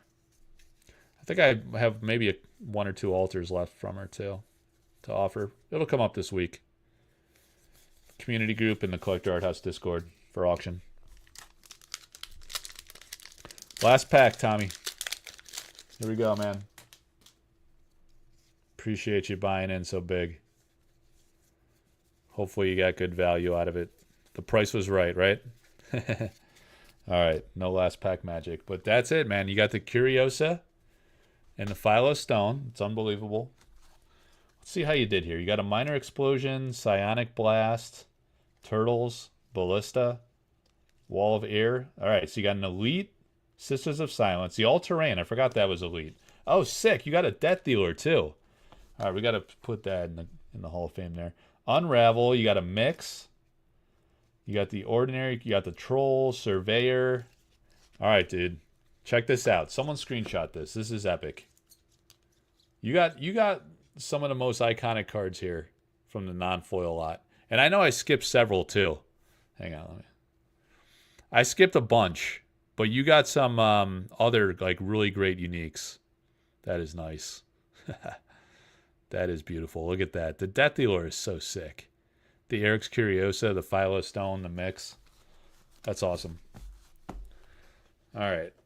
So what we're going to need to do for you is probably find a large box. I think you're going to need another 330 box. It's probably a way to do it, huh? I think you're going to need another 330. I'm gonna have to figure out how to send all these to you, because I think I need to buy more 330 boxes. But I could consolidate into. I'm low on 330s. I just bought a bunch of 300s and 200s, so we'll get you taken care of.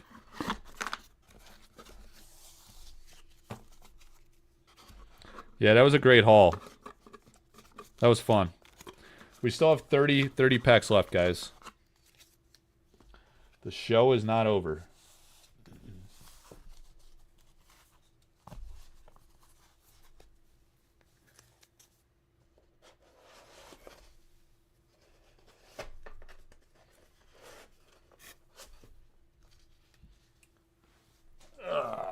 Let's try you in a 200 for these. A little baby 200. I don't know why I bought this. Because because you can't fit. Can you fit top loaders in there? Actually, works out okay. No, you can't fit top loaders in these 200s. You can in the 300s. So that would be like a bulk. I don't know. That might have been a bad buy, the 200 boxes.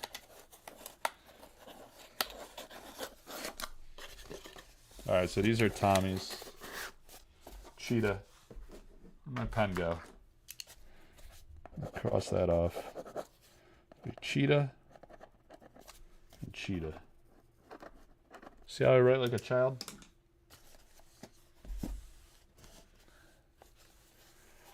Wow. It's getting congested up in here, baby. Alright. So we got 30 packs left, guys. Oh, cheetah. Put that up there. Here we go. 24 people. People are falling off now. People are getting tired. What time is it? It's only 12:17. Scamp? Scamp. Scamp for 10. Alright. Scamp, Wonky, and Dark Horse.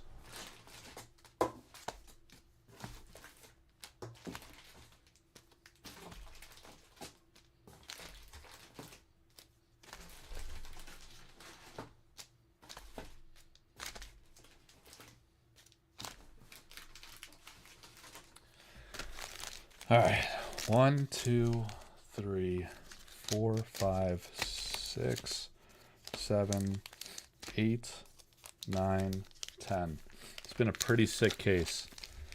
1, 2, 3, 4, 5, 6, 7, 8, 9, 10.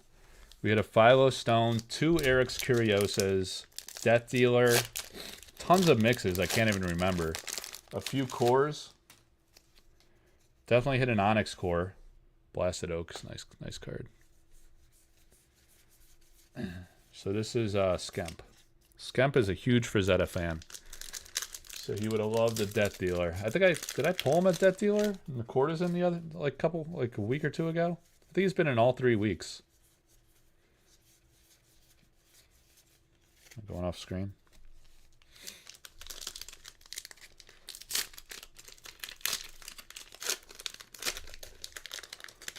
Scamp. Do I have a spot? Alright. Oh, he's got a foil coming up. Autumn Unicorn? Nah, Unravel again. I always think it's the Unicorn. Dude, I think I hit like a ton of like Unravel foils in this case, didn't I? It's wild. Keep coming up. East Coast rounding up. 119. Where are we at? We're over 3 hour. We're over the 3 hour mark now. Putting in work. It's 12:19. You're rounding up to 119? A mix. Nice. Hit a ton of mixes. And he's got a foil. The Kelpie. Clearing me out of my top loaders. Not a bad pack right there.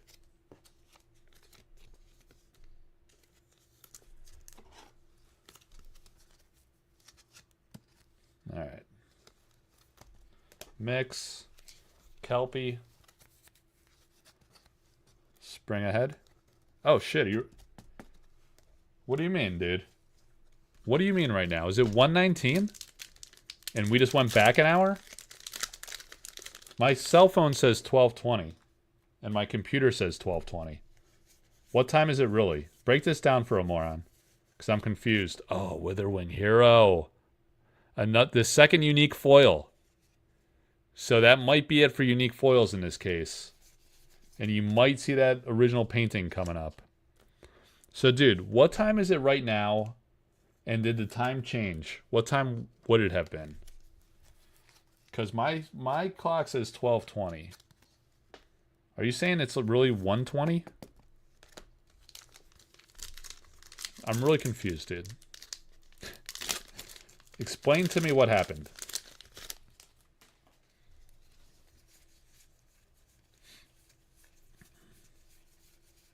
I don't think he even knows. It's not talking.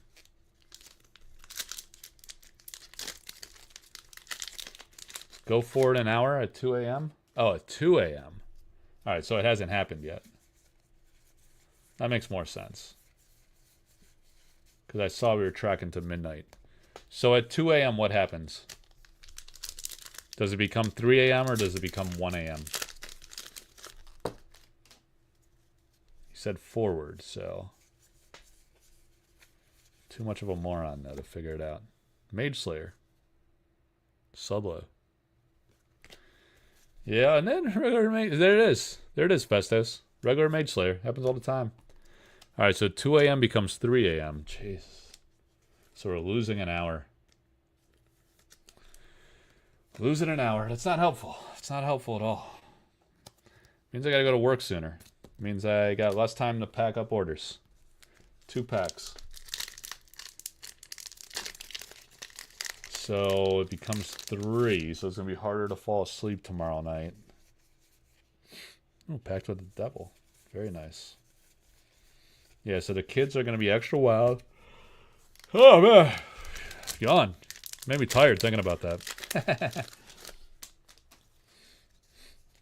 The kids are going to be a disaster tomorrow. Alright, that's all I wrote. Alright, so we got 20 packs left. Let's see how he did. Mage Slayer, the Withering Hero, so he hit a unique foil, and he hit a mix. Not bad. 3 ordinaries, the unique foil is a banger, of course, and the mixed Terra. So on 10 packs, he made his money back because of the unique foil, of course. Alright, that's solid. Shit, man. Having a box crisis, though.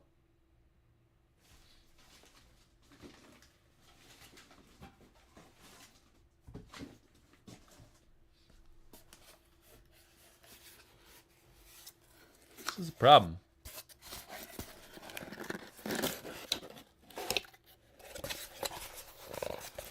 I gotta clear some space.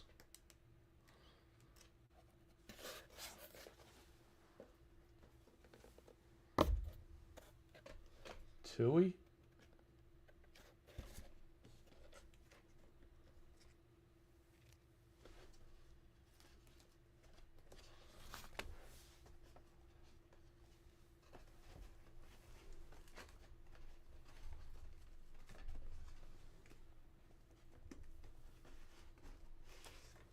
Alright, we gotta clear space and get Tui out of here.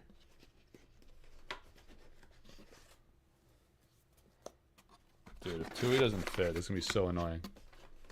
It's gonna fit? Son of a bitch, you're kidding me.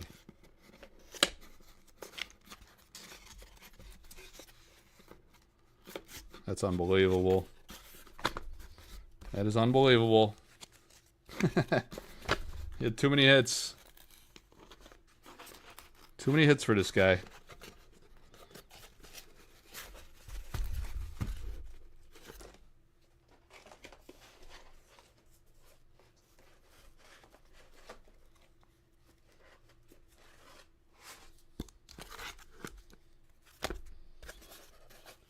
Alright guys, we're overloaded. We got Tui out of the way to make room for Scamp. This is absurd. I need another like massive count box.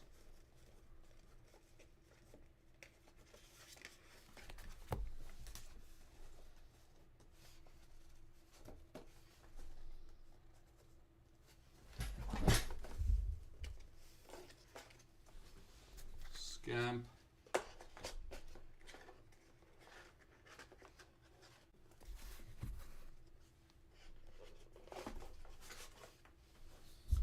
Alright, we're all gonna make it, Bruce. We're all gonna make it. Got that. 20 left. You guys are hardcore hanging in this long. Back to the wheel. Maybe a case is a little extreme. Might be a little too much for people to handle. Wonky.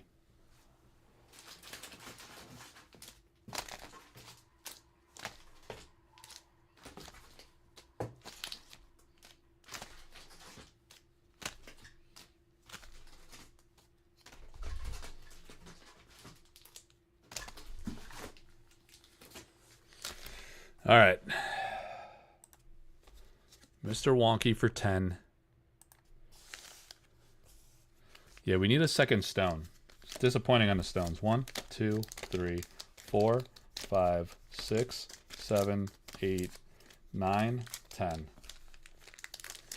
Dude, guys, maybe is it just me or is our foil our philo stones in alpha not that rare? I pulled 6 in 3 cases. Okay.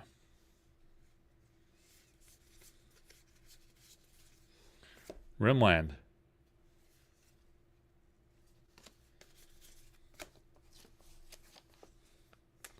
Got a great Elvira Shakarova artist proof up on the auction block this weekend. The Queen Guinevere with amazing intricate gilding. People have no idea on that gilding. Take a full day gilding. Yeah, that's cool, man. Thanks. 2 ECs. That was pretty hot. I'm just getting lucky. Yeah, I guess that's it. 6 in 3 cases is wild. It's funny, Dan wasn't in on the break. I pulled a Philo Stone for Dan 2 weeks in a row. That's unreal luck. He only bought 5 packs each time. Elementalist is great. So it'd be awesome if my stone numbers are down. I hit 2 and 3. And then to regress to 1 is very, very demoralizing. But we still got hope. We still got time in these. Ooh, Will-o-the-Wisp is a great card. Really cool painting. Vasily. Come on, baby. Focus. Can't handle it. You opened 3 cases with no stones? Wow.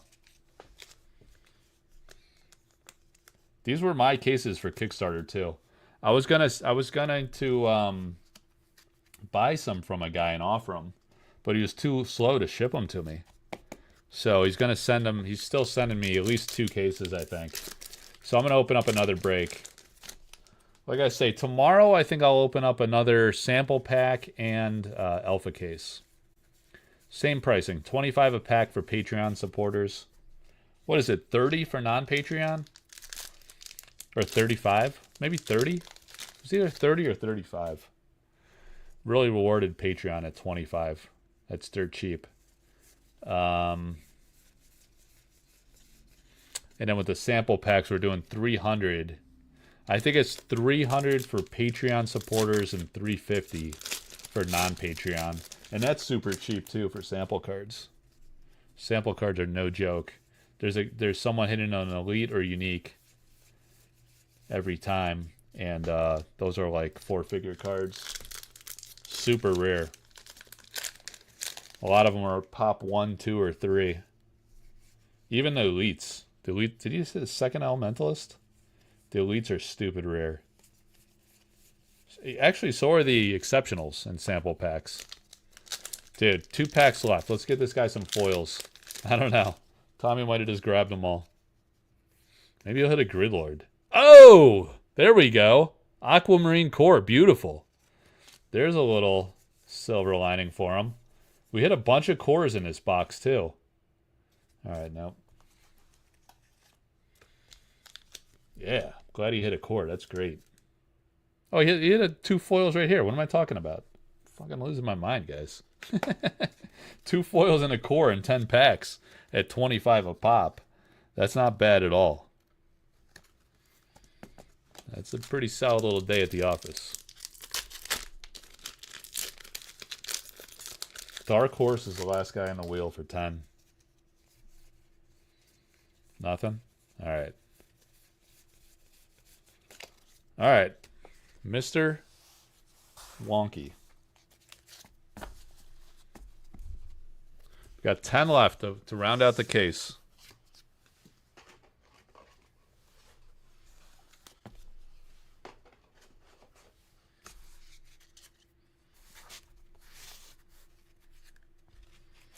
Come on.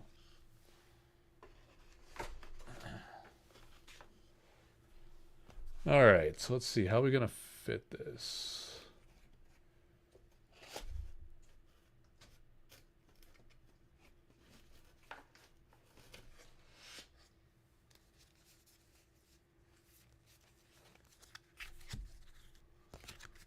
Daryl.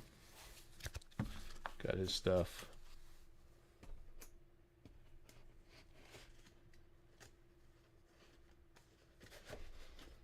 All right. I think this is going to work. So what we're going to do is do 10 more packs for Dark Horse.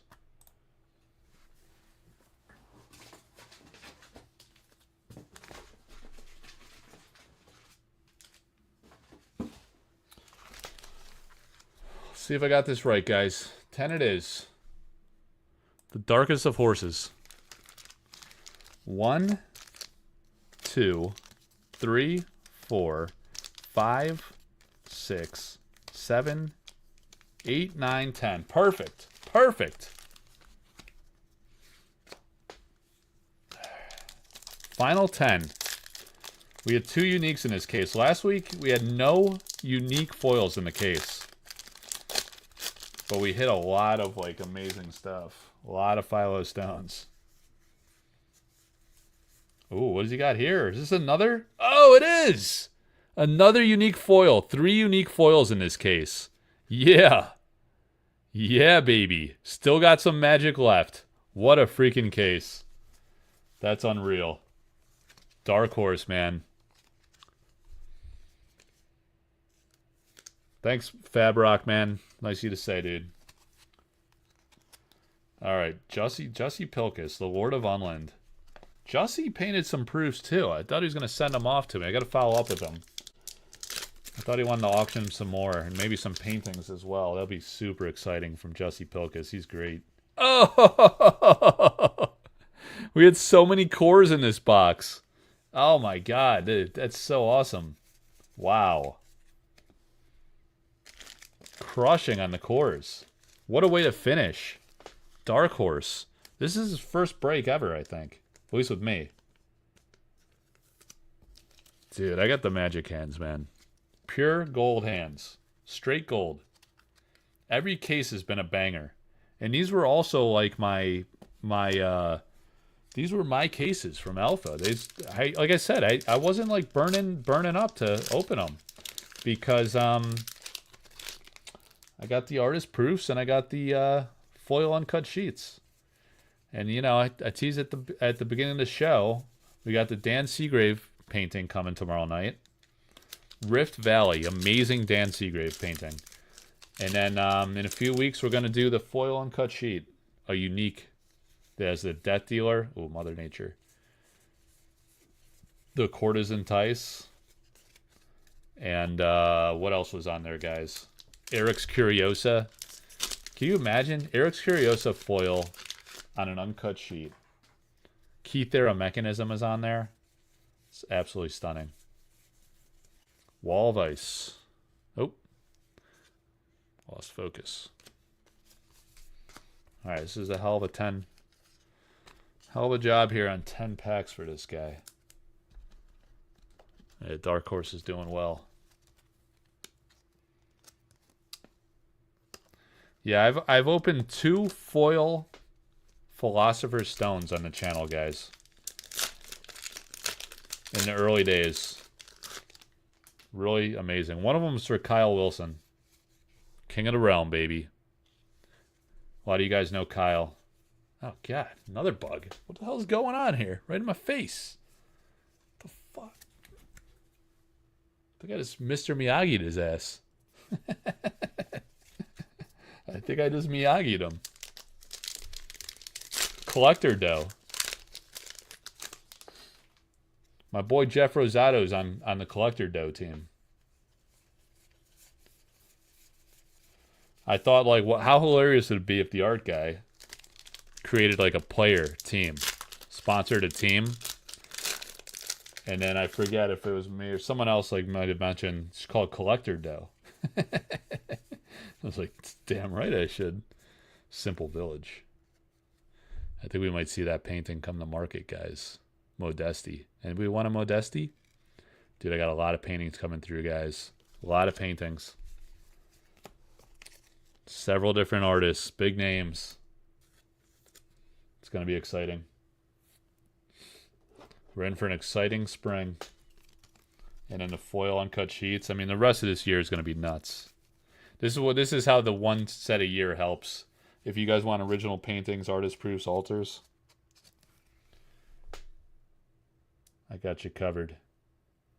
And even high-end cards, too. I think I got a really big banger sample card coming through. Or no. It's an artist proof, actually.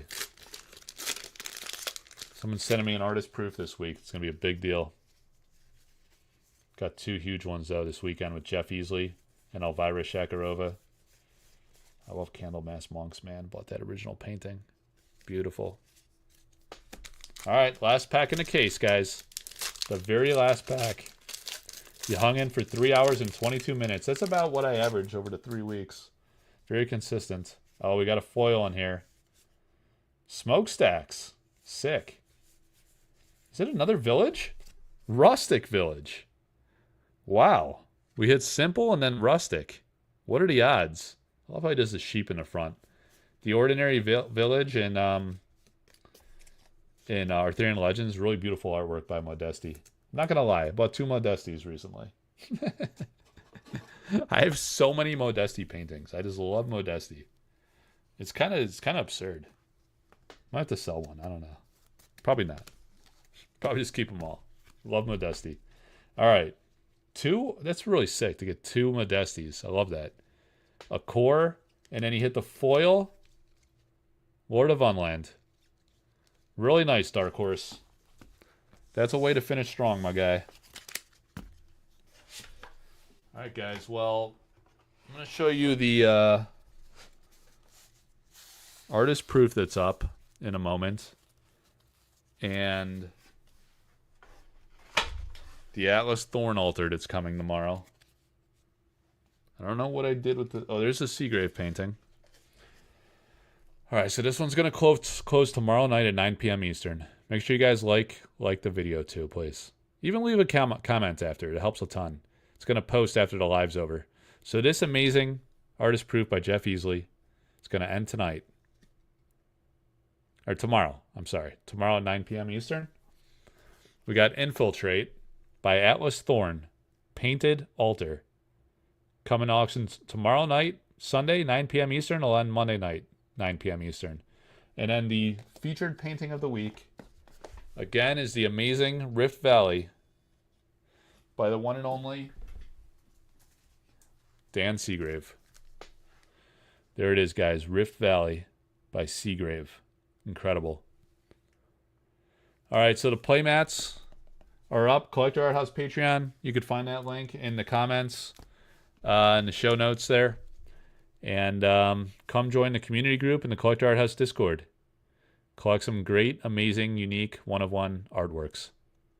And tons of other stuff. Just good chatter, good times. Thanks for hanging in there, guys. Thanks for participating in the breaks. The next alpha break and the next sample pack break will go up tomorrow. Appreciate your support and interest. And I hope you guys have a great rest of your weekend. Take care.